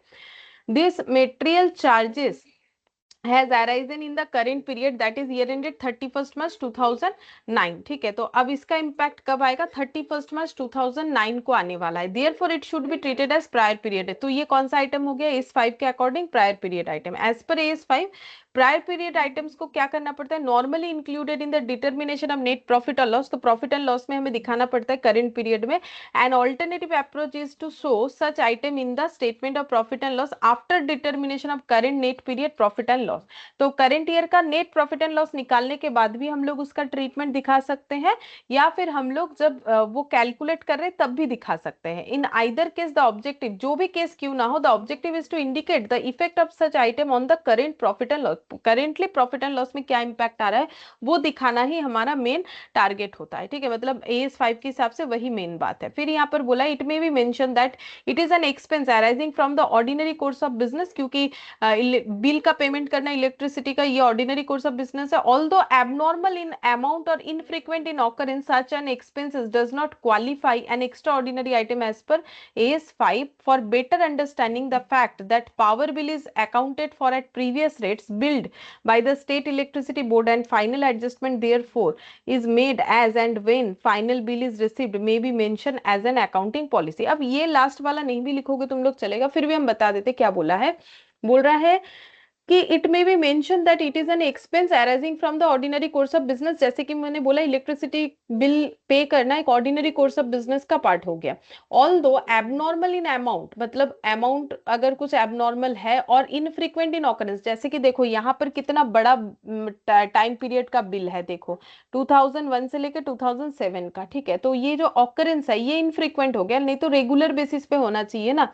सच an expenses does not qualify an extraordinary item, लेकिन इसके वजह से हम लोग इसे एक्स्ट्रा ऑर्डिनरी आइटम नहीं बोल सकते हैं, क्योंकि एक्स्ट्रा ऑर्डिनरी आइटम AS5 के हिसाब से ऐसा नहीं होता है। तो ये तो ये मतलब फ्रीक्वेंटली नहीं हुआ, ये कोई प्रॉब्लम था इस वजह से नहीं हुआ, तो इसका मतलब ये नहीं कि फ्रीक्वेंटली नहीं होता है तो ये एक्स्ट्रा ऑर्डिनरी आइटम हो गया। ये एक्स्ट्रा ऑर्डिनरी आइटम नहीं है, ये बिजनेस का नॉर्मल कोर्स ऑफ पार्टी है। For better understanding the fact that power bill is accounted for at provisional rates billed by the state electricity board and final adjustment thereof is made as and when final bill is received. अब यहाँ पर क्या इन्होंने suggestion दिया, बोला कि for better understanding the fact that power bill is accounted for at provisional rate, better understanding के लिए प्रोविजनल बेसिस पे पावर बिल जो है वो अकाउंटिंग हमें कर लेना चाहिए, कि ठीक है एस्टिमेशन कर सकते हैं, जैसे हम लोग ओवरहेड में पढ़ते हैं ना कि मेरा बिल इतना आ सकता है, जो कि स्टेट इलेक्ट्रिसिटी बोर्ड मुझे एक्चुअली जब भेजेगा तब हम लोग देख लेंगे, और जो है हम लोग प्रोविजनल बेसिस पे बोल सकते हैं कि इतना आ सकता है, एंड फाइनल एडजस्टमेंट देयरफॉर करना पड़ेगा एडजस्टमेंट, क्योंकि हम लोग एस्टिमेट करें इतना आएगा, अब एक्चुअली जो आएगा उसमें एडजस्टमेंट कर सकते हैं। As and when final bill is received may be mention as accounting policy. तो बोल रहा है कंपनी को अपना एक अकाउंटिंग पॉलिसी बना लेना चाहिए, अगर बिल देरी से आता है तो आप अपना एस्टिमेट करके बिल जो है प्रोविजनल बेसिस पे लिखो, जब आएगा तब उसे क्या करना है, फिर उसमें देखना है कि एक्चुअली कितना है, कम ज्यादा जो भी है वो एडजस्ट कर देना है। ऐसा पॉलिसी जो है कंपनी को ले लेना चाहिए, क्योंकि ये तो कोई एक्स्ट्रा ऑर्डिनरी आइटम है नहीं कि कभी कभार बिल आ गया हम लोग पेमेंट कर दी, ये तो और नॉर्मल बात है, ठीक है। तो ये ऑर्डिनरी कोर्स ऑफ बिजनेस का पार्ट है, बट ये लोग इनफ्रीक्वेंट बिल जनरेट होता है, इस वजह से ये AS5 के अकॉर्डिंग कभी एक्स्ट्रा ऑर्डिनरी आइटम हो जाएगा ऐसा, लेकिन पॉसिबल नहीं है। तो ऐसा नहीं सोचना है कि भाई इतना पीरियड का बिल हमें अचानक अचानक से ऐसे आया क्योंकि 2001 से लेके 7, तो ये कोई एक्स्ट्रा ऑर्डिनरी आइटम हो गया, ये नहीं बोलना है, ठीक है, ये चीज बोला है। ये प्रायर पीरियड आइटम है, क्यों? क्योंकि हम लोगों ने जिस समय का बिल है उस समय में उसको ट्रीट नहीं किया उस अकाउंटिंग पीरियड में, ठीक है, तो उसको हम लोगों ने बाद में अकाउंटिंग किया, तो बाद में अकाउंटिंग किया तो उसमें देखो 8-9 में फिर हमारा प्रॉफिट कम होगा क्योंकि हम लोग एक्सपेंसेस को वहां पर दिखा रहे हैं, ठीक है, तो इससे क्या होगा, हमारा प्रॉफिट कम होगा। तो ये प्रॉफिट कम होना कोई बिजनेस का ऑर्डिनरी कोर्स ऑफ बिजनेस के एक्सपेंसेस के वजह से नहीं हुआ, ठीक है, तो ये क्या हो गया, ये हमारे प्रायर पीरियड आइटम की वजह से हुआ। तो मेन आंसर लेकिन ये ऊपर वाला है, ठीक है, ये तो एडिशनल है, ठीक है, नहीं भी बोलोगे तो भी चलेगा। मेन ये वाला है कि जो 2008 में हम लोगों ने बिल पे किया उसका अकाउंटिंग 7-8 में होना चाहिए, यानी 31 मार्च 2008, लेकिन ये एक एरर हो गया और omission in the preparation of financial statement of prior period that is for the year ended 31 March 2008, this material charges has arisen in the current period that is year ended 31 March 2009, ठीक है, therefore it should be treated as prior period item as per AS5। As per AS5 prior period item are normally included in the determination of, तो इसको include करना पड़ता है profit and loss current period में, इसमें क्या impact आया दिखाने के लिए, या फिर ऑल्टरनेटिवली हम लोग ये बोल सकते हैं कि इसे हम लोग पीएल पूरा निकाल लेंगे उसके बाद भी इसका इंपैक्ट दिखा सकते हैं, मतलब या तो बीच में दिखाओ, ठीक है, या फिर उसके बाद में दिखाओ, मतलब इंक्लूड कर लो पीएल के अंदर, या फिर नेट प्रॉफिट आ गया फिर उसे ब्रॉट डाउन करके, जैसे मतलब सिंपल अगर हम टी शेप में बोले तो जब हम लोग पीएल बना रहे उसी में इंक्लूड करो, या फिर नेट प्रॉफिट निकालने के बाद ब्रॉट डाउन, मतलब वो कंपनी के केस में वैसे नहीं होगा, हम जस्ट समझाने के लिए लैंग्वेज बोल रहे हैं, उसके बाद उसे दिखाओ। तो यहाँ पर बोल रहा है an alternative approach is to show such item in statement of profit and loss account after determination of, पहले करंट पीरियड का प्रॉफिट एंड लॉस डिटरमाइन कर लो, तो उसके बाद उसे इंक्लूड करो, या फिर उसे इंक्लूड करके फाइनली प्रॉफिट एंड लॉस निकालो, जो भी केस क्यों ना हम लोग करें, द ऑब्जेक्टिव जो है वो है is to indicate the effect of such item on the current profit and loss account, currently profit and loss account पे क्या इंपैक्ट आ रहा है वो बताना ही इसका मेन टास्क है, ठीक है, तो ये हमारा प्रायर पीरियड आइटम का एग्जाम्पल हो गया। अच्छा, फिर इलास्ट्रेशन 2 देखो, बोल रहा है कि during the year 2001-2002 a medium size manufacturing company wrote down its inventory to net realisable value by 5 lakh, is a separate disclosure necessary. बोल रहा है कि 2001-2002 में एक मैन्युफैक्चरिंग कंपनी है जिन्होंने अपने इन्वेंट्री को नेट रियलाइजेबल वैल्यू के वजह से, मतलब जो AS2 फॉलो किया होगा, तो फिर कॉस्ट और NRV which ever is lower के अकॉर्डिंग इन्होंने नेट रियलाइजेबल वैल्यू पे अपने इन्वेंट्री को दिखाया, जिसके वजह से इन्वेंट्री के वैल्यू को 5 लाख से कम कर दिया। तो क्या डिस्क्लोजर जरूरी है? बिल्कुल डिस्क्लोजर जरूरी है, और ये किस किस चीज का पार्ट हो जाएगा, ये एक्सेप्शनल पार्ट हो जाएगा। देखो एक्सेप्शनल मतलब जो ऑर्डिनरी कोर्स ऑफ बिजनेस का ही पार्ट है, लेकिन सर्टेन आइटम है, ऑर्डिनरी एक्टिविटी में भी कुछ सर्टेन आइटम है, उसे हम लोग बोलते हैं एक्सेप्शनल आइटम।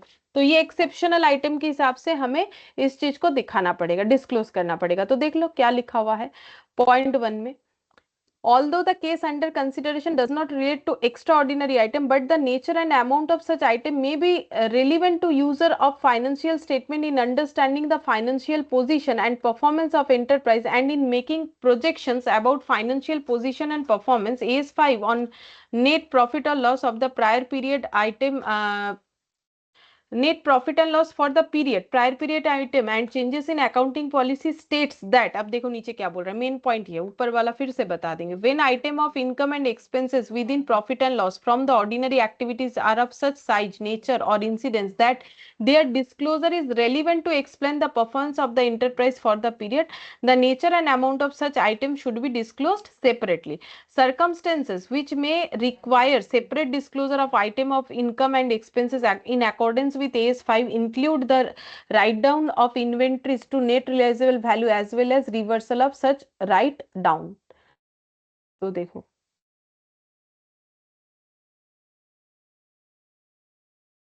बोल रहा है, यहाँ पर इन्होंने बोला है कि देखो ये एक्स्ट्रा ऑर्डिनरी आइटम नहीं है, तो मैंने भी बोला ये एक्सेप्शनल हो सकता है, लेकिन एक्सेप्शनल बात को AS5 में उस तरीके से बोला नहीं है ना, तो लेकिन तुम लोग चाहो तो लिख सकते हो कि ये एक्सेप्शनल आइटम है।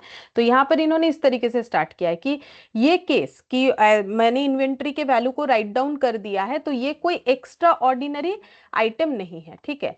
बट द नेचर, जो भी नेचर है या फिर अमाउंट है इस तरीके के ट्रीटमेंट का, अगर रिलीवेंट है यूजर्स के लिए तो फाइनेंशियल स्टेटमेंट में वो बताना चाहिए, ठीक है। तो वही बोल रहा है कि amount of such item may be relevant to users of financial statement in understanding the financial position, ताकि यूजर्स ये समझ सके कि बिजनेस का फाइनेंशियल पोजीशन कैसा है। तो हर एक चीज को दिखाना होता है ना। And performance of the enterprise, enterprise का परफॉर्मेंस पता चले। And in making projections about financial position and performance, ताकि यूजर्स फ्यूचर में इस ऑर्गेनाइजेशन का फाइनेंशियल पोजीशन क्या होगा इस बारे में प्रोजेक्शन कर सके, ठीक है। AS5 ऑन ये नाम दे दिया, नेट प्रॉफिट और loss of the prior period profit, prior period item and changes in accounting policy states that. और उसके बाद बोल रहा है AS5 ने क्या बोला है, ठीक है। मतलब पहले ये बोल दिया कि ये कोई एक्स्ट्रा ऑर्डिनरी आइटम नहीं है, पहले ये बोला, ठीक है। फिर बोल रहा है बट इसका जो नेचर है और अमाउंट है, अगर ये यूजर्स के अंडरस्टैंडिंग के लिए रेलिवेंट है, फाइनेंशियल पोजीशन को समझने के लिए रेलिवेंट है, बिजनेस के परफॉर्मेंस को, एंटरप्राइज के फाइनेंशियल पोजीशन को समझने के लिए और फ्यूचर प्रोजेक्शन के लिए अगर इंपॉर्टेंट है, तो फिर AS5 बोल रहा है कि ये हमें जो है कंसिडर करना चाहिए। और AS5 के अकॉर्डिंग क्या बोला हुआ है, when items of income and expenses within profit and loss from ordinary activities are of such size nature और incidents that there disclosure is relevant to explain the performance of enterprise for the prior period, the nature and amount of such item should be disclosed separately. ये मैंने शायद लिखवाया है। तो अगर AS5 के according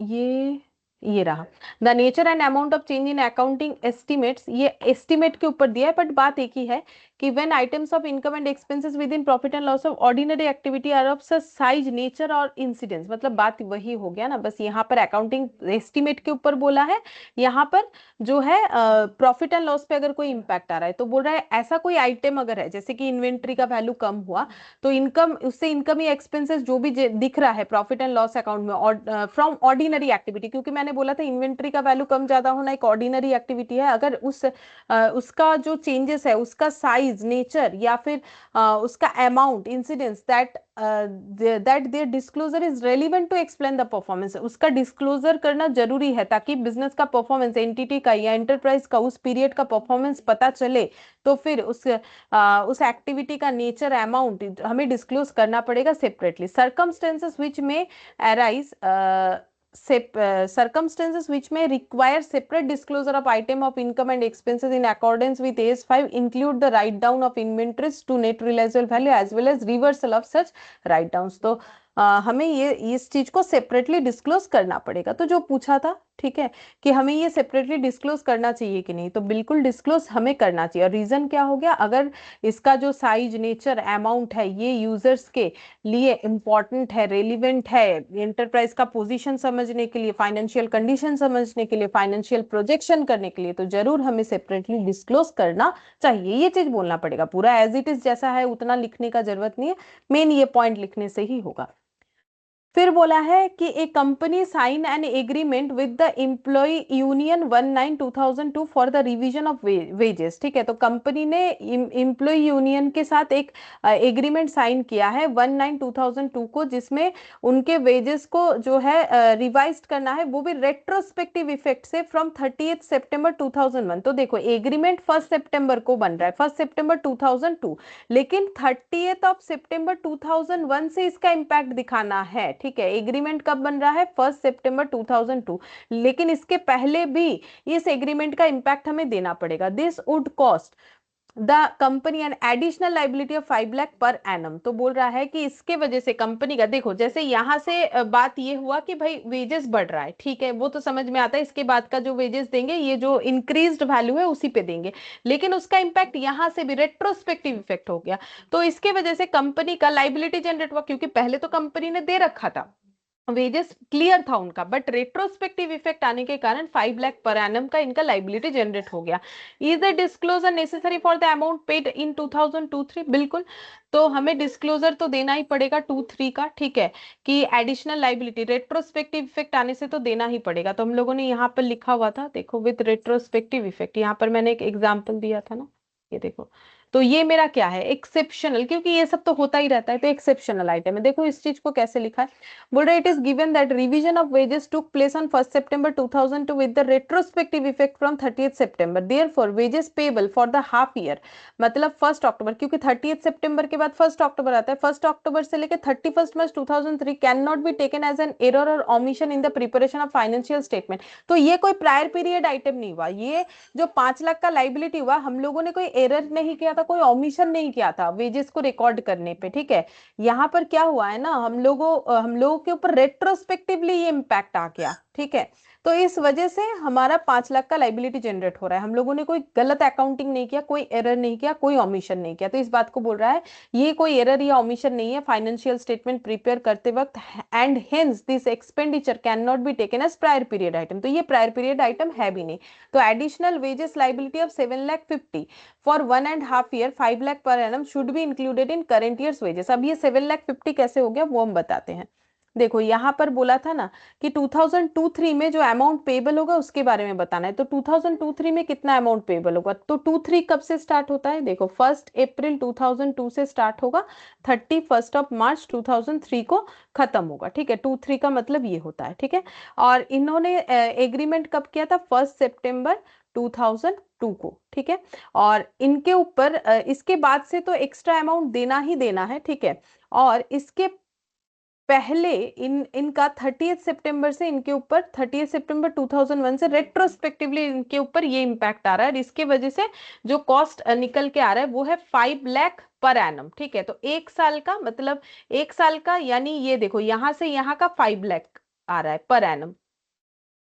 तो अब हम लोग को क्या, यहाँ पर जो 7.5 लाख दिया है वो हम बता रहे हैं। तो बोल रहा है additional wages liability of 7.5 lakh for 1.5 year. तो ये हो गया 1 ईयर, ये देखो ये 1 ईयर, ये सितंबर से सितंबर ये 1 ईयर, और ये सितंबर के बाद सितंबर से लेके मार्च तक, सितंबर अक्टूबर नवंबर दिसंबर जैन फेब मार्च, ये देखो ये वाला सितंबर अक्टूबर नवंबर दिसंबर जैन फेब, ये 7 मंथ्स हो जा रहा है। एक मिनट, 110 अक्टूबर से लेके अक्टूबर नवंबर दिसंबर जैन फेब मार्च अप्रैल मई जून जुलाई अगस्त सितंबर, अच्छा ये 11 मंथ्स हो रहा है, ये 11 मंथ्स हो रहा है, ठीक है। 30th सितंबर से 1 सितंबर, और ये कितना हो जाएगा, ये बाकी का जो हम लोग का यहाँ से यहाँ, तो सितंबर अक्टूबर नवंबर दिसंबर जैन फेब मार्च, ये 7 मंथ्स हो गया, ठीक है। ये 7 मंथ्स हो गया, और ये 11 मंथ्स हो रहा है।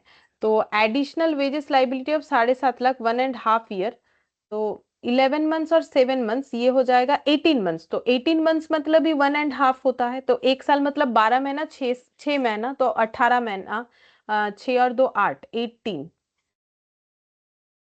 12 मंथ्स और 6 मंथ्स, हाँ 12 मंथ्स। देखो 1.5 ईयर का मतलब क्या होता है, 1.5 ईयर मतलब 12 मंथ्स प्लस 6 मंथ्स, ठीक है, 18। तो इस तरीके से 18 हो रहा है, 11 मंथ्स और यहाँ पर 7 मंथ्स, ठीक है। तो यहाँ पर बोल रहा है 11 months additional wages liability of 7.5 lakh, बोल रहा है for 1.5 year at the rate of 5 lakh per annum करके। तो 5 लाख पर एनम करके 1 साल का 5 लाख और आधा आधे साल का 2.5 लाख, ठीक है। तो 5 लाख और ये हो जाएगा 7.5 लाख, 5 लाख और 2.5 lakh should be included in current year's wages. तो ये करेंट ईयर के वेजेस में इतना इंक्लूडेड हो जाएगा, क्योंकि हम लोग पेमेंट कब करेंगे, पेमेंट तो जब डिसाइड हुआ उसके बाद से पेमेंट करना पड़ेगा। तो ये आगे का तो बढ़ा हुआ पेमेंट करेंगे ही, तो लाइबिलिटी कितना जनरेट हो रहा है 5 लाख करके। और यहाँ पर जो है ये वाला भी तो हमें क्लियर करना पड़ेगा यहाँ से यहाँ, तो टोटल हम लोग का 1.5 ईयर का लाइबिलिटी जनरेट हो जाएगा, जो कि पर एनम 5 लाख है। तो फिर इसका मतलब हम लोग का जो है 1.5 ईयर का हो जाएगा 7.5 लाख, 5 लाख एंड 5 लाख का आधा 2.5 लाख। फिर बोल रहा है it may be mention that additional wages is an expenses arising from the, ये तो ऑर्डिनरी एक्टिविटी है कंपनी का वेजेस पे करना, लेकिन ये मतलब रेट्रोस्पेक्टिव इफेक्ट जो आ गया इसको हम लोग एक्सेप्शनल केस बोलेंगे। Such an expenses does not qualify as an extraordinary item, लेकिन ये कोई एक्स्ट्रा ऑर्डिनरी आइटम है नहीं। बार बार ये चीज इसीलिए बोलता है क्योंकि एस 5 एक्सेप्शनल आइटम नहीं बताता है, ठीक है। तो हमेशा बोल देता है कि ये कोई एक्स्ट्राऑर्डिनरी आइटम नहीं है, तो तुम लोग भी ऐसे ही लिख देना। However, as per AS5, when item of income and expenses within profit or loss from ordinary activities are of such size, nature, or incidence that their disclosure is relevant to explain the performance of the enterprise for the period, मतलब वही जैसे पहले लिखा था, the nature and amount of such item should be disclosed separately। तो यहाँ पर वही बोल रहा है कि अगर एक्स्ट्रा ऑर्डिनरी आइटम भले ही ना हो, ठीक है, लेकिन AS5 ये बोल रहा है कि अगर हमारे इनकम या एक्सपेंसेस जो है प्रॉफिट एंड लॉस में, अगर मतलब कोई ऑर्डिनरी एक्टिविटी की वजह से उसका साइज, नेचर या इंसिडेंस ऐसा है कि उसका डिस्क्लोजर रेलिवेंट है, ताकि हम लोग इंटरप्राइज का परफॉर्मेंस जो है वो आइडेंटिफाई कर सके, तो फिर हमें उस चीज को सेपरेटली डिस्क्लोज कर देना चाहिए, ठीक है। अच्छा, अब थर्ड नंबर देखो क्या बोला है, the company finds that the inventory sheet of 31 March 2001 did not include 2 pages containing details of inventory और 14.5 लाख। तो बोल रहा है इन्वेंट्री शीट मतलब जहां पर इन्वेंट्री का डिटेल्स रिकॉर्ड है 31 मार्च 2001 का, वहां पर 2 पेज नहीं है जहां पर 14.5 लाख का इन्वेंट्री का डिटेल्स होना चाहिए। State how you will deal with the following matters in the account of omega limited for the year ended 31 मार्च 2002। तो 31 मार्च 2002 को इस बात को कैसे डील करोगे, तो ये हो गया ओमिशन, ठीक है। तो ये प्रायर पीरियड आइटम हो गया, क्योंकि है नहीं इंक्लूडेड तो ओमिशन हो गया ना। AS5 ऑन नेट प्रॉफिट, ये नाम दिया है, नेट प्रॉफिट और loss for the prior period item, net profit and loss for the period prior period item and changes in accounting policy, AS5 का नाम है। डिफाइंस प्रायर पीरियड आइटम को कैसे डिफाइन किया है, as income and expenses which arise in current period as a result of error और omission in the preparation of financial statement of one or more prior period. तो ये prior period item को details में explain किया है, तो मैंने जो लिखवा है तुम लोग वो भी लिख सकते हो, वही लिखा हुआ है। Prior period item are income और expenses which arise in the current period as a result of error और omission in the preparation of financial statement of one और मोर प्रायर पीरियड्स। फिर बोला है this item should be disclose separately, तो वही चीज लिखा हुआ रहेगा। Rectification of error in inventory valuation is a prior period item, ये प्रायर पीरियड आइटम का प्रॉब्लम है, ठीक है। तो फिर AS5 के according separate disclosure of this item as a prior period item is required as per AS5। तो तुम लोग मैंने जो लिखा है ये पूरा लिख सकते हो, फिर इन दिस केस यहाँ पर लिख सकते हो it is a prior period item, ऐसे करके भी लिखा जा सकता है।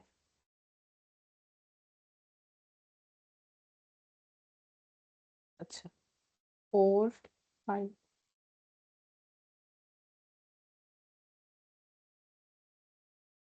ज्यादा है नहीं,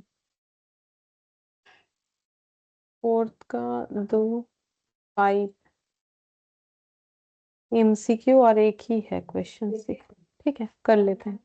तो देखो फोर्थ नंबर में क्या बोला है, बोल रहा है कि explain whether the following will constitute A change in accounting policy और नॉट एज पर AS5। तो हमें एक्सप्लेन करना है कि ये जो नीचे दिया हुआ है ये अकाउंटिंग पॉलिसी में चेंजेस है कि नहीं। Introduction of a formal retirement gratuity scheme by an employer in place of ad hoc ex gratia payment, तो ये अकाउंटिंग पॉलिसी में चेंजेस नहीं। इसका मैंने एग्जाम्पल ऑलरेडी लिया हुआ है, ये अकाउंटिंग पॉलिसी में चेंजेस नहीं है। पहले हम लोग नॉर्मल जिसको मन चाहता था उसको देते थे, ठीक है, जितना मन चाहता था उतने अमाउंट का रिटायरमेंट देते थे, इसको बोलते x gratia, ad hoc ex gratia payment. But अब हम लोगों ने क्या किया है, रिटायरमेंट ग्रेचुइटी स्कीम लगा दिया है, ठीक है भाई, ये एम्प्लॉय को इस तरीके से हम लोग पेमेंट करेंगे इतने साल काम करने पे, मतलब जो हमारा ग्रेचुइटी स्कीम होगा, ठीक है। तो अभी हम लोगों ने स्कीम के तहत देना शुरू किया है। तो हम लोगों ने कोई जो है फॉर्मल रिटायरमेंट जो पॉलिसी लगाया है, ये कोई पॉलिसी में चेंजेस नहीं है, ठीक है, क्योंकि पहले कोई पॉलिसी था ही नहीं, क्योंकि एडहॉक तरीके से पे करना कोई पॉलिसी नहीं होता है। तो एज पर AS5 जो कि इसका नाम दिया हुआ इतना बड़ा सा, ठीक है, the adoption of an accounting policy for event और transaction that differ in substance, मतलब ऐसा कोई मतलब पॉलिसी उसे बोला जाएगा जो हमारे ट्रांजैक्शंस को मतलब ट्रांजैक्शन में डिफरेंस लाएगा in substance from previously occurring event और transaction will not considered as an change in accounting policy. तो बोल रहा है कि अगर हम लोग एडॉप्ट कर रहे हैं ऐसा कोई accounting policy for events or transactions, किसी इवेंट या ट्रांजैक्शन के लिए, that differ in substance from previously occurring, previously जो होता था उससे बिल्कुल अलग है, ठीक है। जैसे पहले हम लोग जिसको मन चाहता था देते, नहीं चाहता था नहीं देते थे, बट अब सभी को मिलेगा, तो पहले से पूरा ही अगर अलग है तो फिर हम लोग उसे अकाउंटिंग पॉलिसी में चेंजेस नहीं बोलते, नया पॉलिसी लिया है वही बोलते हैं। तो accordingly introduction of formal retirement gratuity scheme by an employer in place of ad hoc ex gratia payment to employees or on retirement is not change in accounting policy, तो इसे हम लोग अकाउंटिंग पॉलिसी में चेंजेस नहीं बोलेंगे। फिर बोल रहा है management decide to pay pension to those employees who have retired after completing 5 years of service in the organisation, such employees will get pension 20,000 per month, earlier there was no such scheme of pension in the organisation. तो पहले कोई इस तरीके का scheme था ही नहीं, तो फिर पॉलिसी में तो कोई चेंजेस नहीं, हम लोगों ने नया पॉलिसी लिया है। तो ये भी पॉलिसी में चेंज नहीं माना जाएगा। तो similarly the adoption of new accounting policy for event और transaction which did not occur previously or that were immaterial will not be treated as change in accounting policy. तो दोनों का ही दोनों चेंज इन अकाउंटिंग पॉलिसी नहीं है। Fifth number में देखो क्या बोल रहा है। In current year, A Limited changed the depreciation method from straight line to WDV. When A Limited recompute depreciation retrospectively, इसका impact दिया as per the new method, deficiency arose in depreciation in respect of past year. तो बोल रहा है कि हम लोगों ने अपना जो मेथड है वो SLM से WDV में ट्रांसफर किया, ऊपर से उसका रेट्रोस्पेक्टिव इम्पैक्ट दिया, जिसकी वजह से डेफिशिएंसी दिख रहा है। प्रीवियसली हम लोगों ने जो डेप्रिसिएशन चार्ज किया था वो बोल रहा है कम दिख रहा है। डेफिशिएंसी मतलब पहले अगर हम लोगों ने मान लो 10,000 किया था, तो वो मतलब अभी रेट्रोस्पेक्टिव इंपैक्ट देते हुए हमें दिख रहा है कि अच्छा WDV से वो 12,000 होगा। ठीक है, तो बोल रहे रेट्रोस्पेक्टिव इंपैक्ट जब हम लोग दे रहे हैं तो बोल रहे प्रीवियसली चार्ज किया गया डेप्रिसिएशन जो है वो कम दिख रहा है। Therefore, it reduced the carrying amount of the asset by the amount of deficiency, and such change in carrying amount has been debited to the statement of profit and loss account as an extraordinary expenses। ठीक है, तो क्योंकि देखो पहले हम लोग जो depreciation charge कर रहे थे वो कम था, अभी हम लोग जब रेट्रोस्पेक्टिव इम्पैक्ट देने वाले हैं तो फिर हमारा डिप्रिसिएशन ज्यादा चार्ज होगा। तो डिप्रिसिएशन ज्यादा चार्ज होगा तो कैरिंग अमाउंट जो है एसेट का वो रिड्यूस हो जाएगा। मतलब नॉर्मल सा बात है, जैसे मान लो 100 रुपए का एसेट था, पहले 10 रुपए डिप्रिसिएशन चार्ज हुआ था तो 90 आ गया था, फिर 10 रुपए हुआ 80 आया। ठीक है, मैंने ये 2 साल का दिखाया, ये SLM में दिखा दिया। अब WDV में मान लो कि हम लोग रेट कुछ चेंज कर रहे हैं, अब मैंने 15% दिखा दिया, तो ये 15 हो गया, तो यहाँ पर 85 हो गया। और 85 का 15%, तो देखते कितना आता है 85 का 15%। 85 का 15%, तो ये हो गया 12.75 -85, तो ये हो गया 72.25। ठीक है, तो देखो एसेट का वैल्यू पहले 80 दिख रहा था, लेकिन अब चेंज करने पे 72.5 दिखेगा। मतलब हमें रेट्रोस्पेक्टिव बोला है ना, मतलब ये डेप्रिसिएशन चार्ज हो गया है, हमें बोल रहा है इसको भी चेंज करो, तो 10 15 हो जाएगा, ये 10 12.75 हो जाएगा। तो कैरिंग अमाउंट जो है ये हम लोग का चेंज हो गया है, 72.25 हो जाएगा। ठीक है, तो फिर बोल रहा है such change in carrying amount deficiency amount has been debited. अब देखो इसके वजह से, देखो हम लोग पहले डिप्रिसिएशन चार्ज किए थे 10 + 10 20, अब हम लोग का डिप्रिसिएशन कितना चार्ज हो जाएगा 27.75। तो फिर अगर मुझे रेट्रोस्पेक्टिव इंपैक्ट दिखाना है तो मुझे क्या करना पड़ेगा, 27.75 डिप्रिसिएशन दिखाना पड़ेगा, जिसमें ऑलरेडी 20 दिखा चुके, तो 7.75 और डेबिट करना पड़ेगा, ये चीज बोल रहा है। तो क्या ये एक्स्ट्रा ऑर्डिनरी एक्सपेंसेस है, ये बोल रहा है as an extraordinary expenses इन्होंने दिखाया है। Whether the change in the carrying amount of asset due to change in the depreciation method should be treated as extraordinary item, क्या हम लोग इसे एक्स्ट्रा ऑर्डिनरी आइटम दिखा सकते हैं या नहीं दिखा सकते, ये हमें बताने के लिए बोला है। ठीक है, तो देखो क्या बोला है, बोल रहा है एज पर AS5, फिर उसका नाम दे दिया है दिस दिस दिस। ठीक है, एक्स्ट्रा ऑर्डिनरी आइटम का मतलब क्या होता है, एक्स्ट्रा ऑर्डिनरी आइटम देखो यहाँ पर मैंने लिखा है, एक्स्ट्रा ऑर्डिनरी आइटम का मतलब होता है it should be disclose separately in statement of PL in such A way that is impact on current PL can be perceive. ठीक है, ये बोला है। एक्स्ट्रा ऑर्डिनरी आइटम का मतलब जो कभी कभार होता है। ठीक है, जैसे कि अर्थक्वेक वगैरह यहाँ पर दिया हुआ है, तो देखो बोल रहा है इनकम और expenses that arise from events or transactions that are clearly distinct from ordinary activities of the enterprise and therefore are not expected to recur frequently or regularly. जो चीज फ्रीक्वेंटली या रेगुलरली नहीं होगा, बार बार ऑकर नहीं होगा, ordinary activity से हटके है, वो सारी चीजों को एक्स्ट्रा ऑर्डिनरी आइटम बोला जाता है। तो मेथड चेंज अगर हो रहा है हमारा डिप्रिसिएशन चार्ज में, वो हमारा कभी भी is not an event that is clearly distinct from the ordinary activity of the entity. In the instant case A Limited has changed the depreciation method and treated the reduction in carrying amount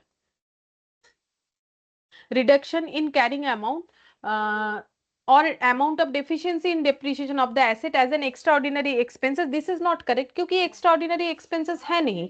such deficiency should be treated as normal, ये normal है, क्योंकि देखो business में policy depreciation का change होना ये ordinary course का part है। ठीक है, ये कोई मतलब कोई कभी कभार होने वाला, मतलब देखो ये रेगुलरली होता नहीं है, वो अलग बात है कि कोई रेगुलर तो अपना मेथड को चेंज करेगा नहीं, वो ठीक है वो बात, लेकिन ये कोई अर्थक्वेक जैसा भी कोई एक्स्ट्रा ऑर्डिनरी बात भी तो नहीं है ना, तो ये एक्सेप्शनल है, ठीक है बेसिकली।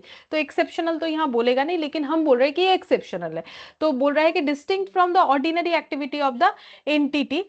तो चेंज जो है वो ऑर्डिनरी एक्टिविटी से ऑब्वियसली डिस्टिंक्ट है, लेकिन एक्स्ट्रा ऑर्डिनरी भी नहीं है, ठीक है। तो यहाँ पर वही चीज बोला ए चेंज इन द एस्टिमेशन, तो इसको हम लोग चेंज इन एस्टिमेट बोलेंगे। Estimate useful life of depreciable asset, that is change in the depreciation method affects the depreciation in the current period and in each period during the remaining useful life of the asset. In both case the effect of change relating to the current period is recognized as income or expenses in the current period. The effect, if any, on future period is recognized in future period. The change in depreciation method is considered as a change in accounting estimate. तो basically main point यही है कि ये change in accounting estimate का part है, ठीक है।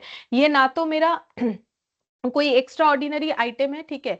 ये मेरा नॉर्मल एक्सपेंसेस का ही पार्ट है, लेकिन इसको कौन से क्यों हुआ ये वाला, ठीक है। तो ये एक्स्ट्रा ऑर्डिनरी आइटम नहीं है, ये क्लियरली मेरा चेंज इन अकाउंटिंग पॉलिसी है। तो change in method of depreciation is not an event that is clearly distinct from ordinary activities of the entity. In the instant case, A Limited has changed the depreciation method and treated the reduction in carrying amount of the asset as an extraordinary expenses is not correct, ठीक है। तो फिर ये क्या है, तो ये change in estimate है useful life of the depreciable asset, ठीक है। Affects the depreciation in the current period, जो करेंट पीरियड के डेप्रिसिएशन को भी इंपैक्ट करेगा, क्योंकि डब्ल्यूडीवी लगाने के बाद से और 10-10 रुपए का डिप्रिशिएशन नहीं होगा, 15% करके मैंने जैसे दिखाया वैसा चलता जाएगा। And in each period during the remaining useful life, और बचे हुए लाइफ में भी उसका इंपैक्ट आएगा। In both cases the effect of change in relating to the current period is recognised as income और expenses in the current period. तो बोल रहा है दोनों ही केसेस में, ठीक है, the effect of change in relating to current period is recognized as income and expenses in the current period. The effect if any or future period is recognized, मतलब current period का और future period का दोनों पे ही जो impact आ रहा है वो हमें डिस्क्लोज करना पड़ेगा, ठीक है। क्योंकि हम लोगों ने देखा था कि अगर चेंज इन अकाउंटिंग पॉलिसी होता है तो हमें उसका इंपैक्ट क्या करना चाहिए, चेंज इन अकाउंटिंग एस्टिमेट होता है तो हमें क्या करना पड़ेगा।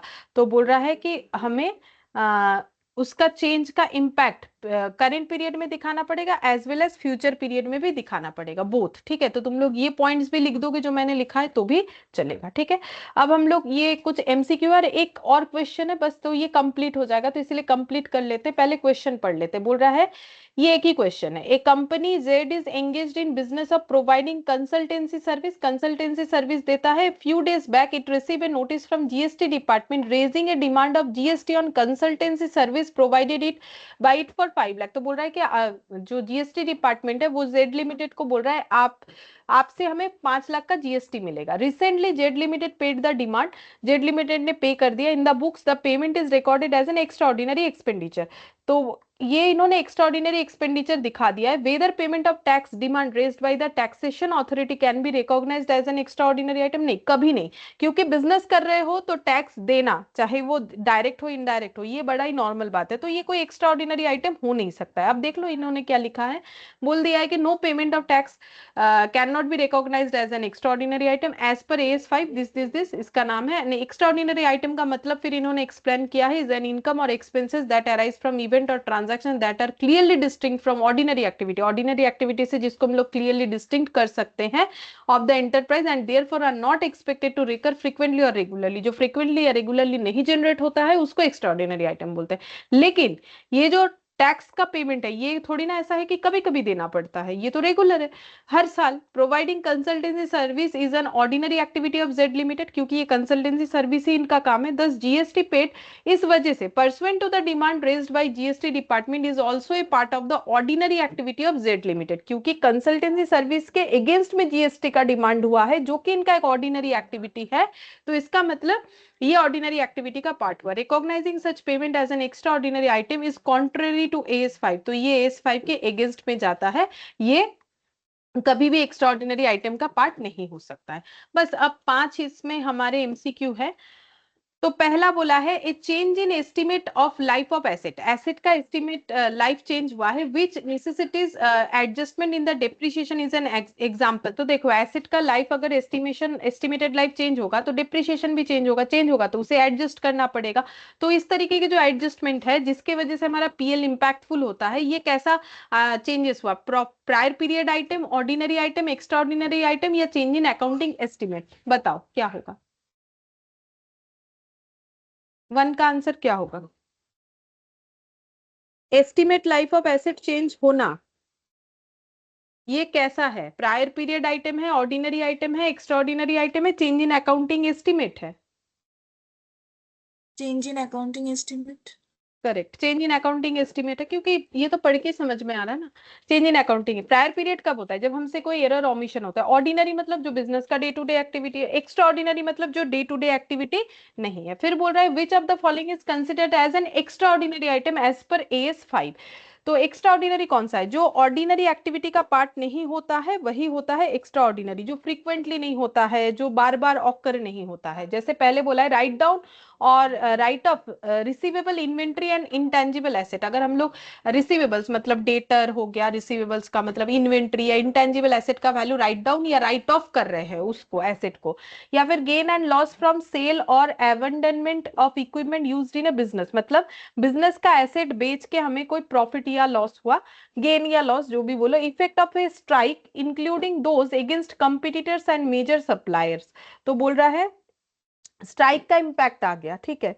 फिर flood damage from unusually heavy rain और नॉर्मली ड्राई इन्वायरमेंट। तो बोल रहा है कि फ्लड आया उस वजह से जो लॉस हुआ। तो इसमें से कौन सा एक्स्ट्रा ऑर्डिनरी लग रहा है, बोलो?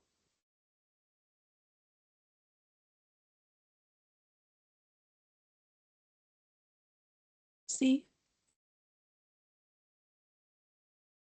देखो स्ट्राइक वगैरह होना ये कैसा आइटम है? ये एक्सेप्शनल होगा। क्यों? क्योंकि बिजनेस में स्ट्राइक वगैरह होता है, ठीक है, कभी कभार हो सकता है बट होता है, ऐसा बात नहीं है। हमें एक्स्ट्रा ऑर्डिनरी पूछा है तो एक्स्ट्रा ऑर्डिनरी एक्सेप्शनल क्वेश्चन हमें कुछ नहीं बोल रहा है, लेकिन मैंने तो समझाया ना। तो एक एक्स्ट्रा ऑर्डिनरी मतलब जो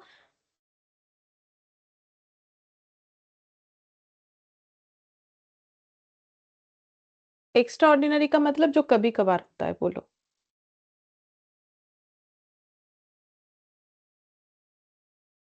डी। डी, फ्लड ना।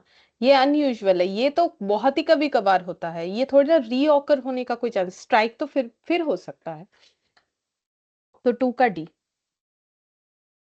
3 which of the following is an example of extraordinary item? फिर से बोला एक्स्ट्रा ऑर्डिनरी आइटम कौन सा है? The write down of inventory to their net realisable value, reversal of write down of inventories, government grant become refundable, reversal of provisions.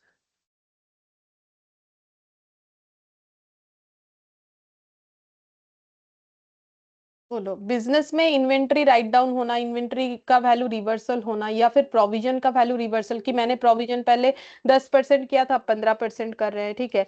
पहले मेरा जो है मैंने इन्वेंट्री को इतने से राइट डाउन किया था, अब इतना हो रहा है। तो ये सब तो नॉर्मल बात है। तो नॉर्मल क्या नहीं है, वही एक्स्ट्रा ऑर्डिनरी होगा। तो ऑप्शन शायद सी। मैं ऑप्शन सी कि गवर्नमेंट से जो हमें ग्रांट मिलता है ना, ग्रांट हम लोग AS 12 में पढ़े हैं। तो जो ग्रांट मिलता है वो मान लो बाई चांस रिफंडेबल हो गया। नॉर्मली रिफंडेबल तब होता है जब मिलने वाले ग्रांट का कंडीशन फुलफिल हम लोग नहीं करते हैं, और इस वजह से गवर्नमेंट हमें बोलती है जिस वजह से तुम्हें ग्रांट दिया था तुमने वो कंडीशन फुलफिल नहीं किया तो ग्रांट वापस कर दो। तो ये रेगुलर नहीं होगा। एक बार जो ग्रांट मिला वो वापस मांग सकता है गवर्नमेंट हमसे, अगर हम लोगों से कोई भी मिस्टेक हुआ है उस पॉलिसी को फॉलो करने में। तो इसीलिए एक्स्ट्रा ऑर्डिनरी आइटम है।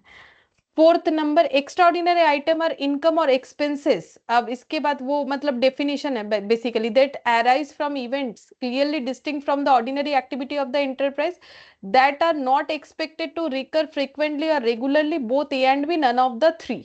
तो ये तो डेफिनेशन जो बार बार पढ़ रहे थे वही वाला है, उसमें 3 पार्ट में दे दिया है, 2 पार्ट में। तो आंसर क्या ऑप्शन होगा? सी। सी, ठीक है। ये तो वो ही डेफिनेशन को A B करके दे दिया है। तो option C, both A and B. And fifth number जो कि लास्ट, ये एज भी कंप्लीट हो जाएगा इसके बाद। And audit stock verification during the year ended 31st March 2001 revealed that opening stock of the year was understated by 5 lakh due to wrong counting. तो गलती से हम लोगों ने ओपनिंग स्टॉक का जो काउंटिंग किया उसके वजह से उसका वैल्यू 5 लाख से कम दिख रहा है। While finalising the account your opinion will be, तो फिर ये क्या हो जाएगा, गलती दिखा, गलती दिखने की वजह से क्या होगा, अगर ओपनिंग स्टॉक हम लोगों ने गलती से कम दिखा दिया है तो उस पे हमारे प्रॉफिट पे इंपैक्ट आएगा, क्योंकि इस साल का ओपनिंग स्टॉक जिस साल भी गलती किया वो नेक्स्ट ईयर क्लोजिंग स्टॉक होगा। अब क्लोजिंग स्टॉक कम या ज्यादा होने से, ओपनिंग स्टॉक कम या ज्यादा होने से प्रॉफिट में इंपैक्ट आता है। तो इस तरीके के गलती को हम लोग क्या बोलते हैं, इट इज, ये पहले बोलो इस गलती को क्या बोलते हैं। ये तो एरर हो गया ना, तो एरर होने से कौन से वाले आइटम में आएगा, एक्सेप्शनल, एक्स्ट्राऑर्डिनरी, अकाउंटिंग पॉलिसी में चेंजेस, अकाउंटिंग एस्टिमेट में चेंजेस, या फिर प्रायर आइटम क्या हो जाएगा, प्रायर पीरियड आइटम क्या हो जाएगा, prior period.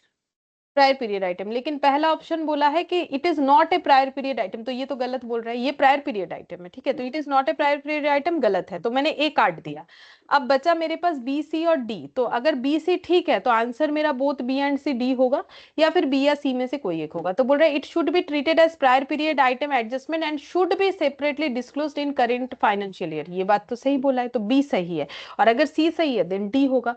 अब सी में बोला है adjustment of 5 lakh in both opening stock of current year and profit brought forward from previous year should be made, तो बोल रहा है एडजस्टमेंट करना पड़ेगा opening stock of current year में, करेंट ईयर के ओपनिंग स्टॉक में, और प्रॉफिट जो ब्रॉट फॉरवर्ड हुआ था प्रीवियस ईयर से उसको भी ठीक करना पड़ेगा, क्योंकि प्रीवियस ईयर का प्रॉफिट भी तो गलत कैलकुलेट हुआ होगा, क्योंकि जब ट्रेडिंग में क्लोजिंग स्टॉक ही हम लोगों ने गलत लिखा होगा। क्योंकि देखो ये कौन सा था, 31 मार्च को रिवील हुआ है कि ओपनिंग स्टॉक अंडर स्टेटेड हुआ है, तो मतलब प्रीवियस ईयर में वो एज ए क्लोजिंग स्टॉक गलत कैलकुलेट हुआ था। तो इस साल का ओपनिंग स्टॉक को ठीक करना है, प्रीवियसली जो प्रॉफिट हम लोगों ने कैलकुलेट कर रखा है वो भी गलत है, उसको भी ठीक करना है। तो ये बात भी सही बोला है, तो आंसर फिर क्या हो जाएगा, Option D. ऑप्शन डी, ठीक है। तो ये आसान है, ये वैसा कुछ है नहीं, ठीक है, आसान है, इससे क्वेश्चन आए तो तुम लोग आराम से लिख सकते हो, बस थोड़ा थोड़ा वो लैंग्वेजेस पे ध्यान दे देना चाहिए कि क्या क्या बोल रहा है, जैसे यहाँ पर बोला है it is contrary to AS5, तो इस तरीके का लैंग्वेज कि AS5 के अगेंस्ट में बोल रहा है, ये लैंग्वेज वगैरह ठीक करना है और लिखने आना चाहिए, अगर लिखोगे ठीक ठाक तो कर आराम से कर पाओगे, ये एस उतना कुछ मुश्किल है नहीं, ठीक है। तो ये AS5 जो है ये हम लोग का इतना सही था और ये कंप्लीट हो गया, तो नेक्स्ट क्लास में हम लोग कोई दूसरा एस पढ़ेंगे, ठीक है, फिर आज हम लोग इतना ही करते हैं।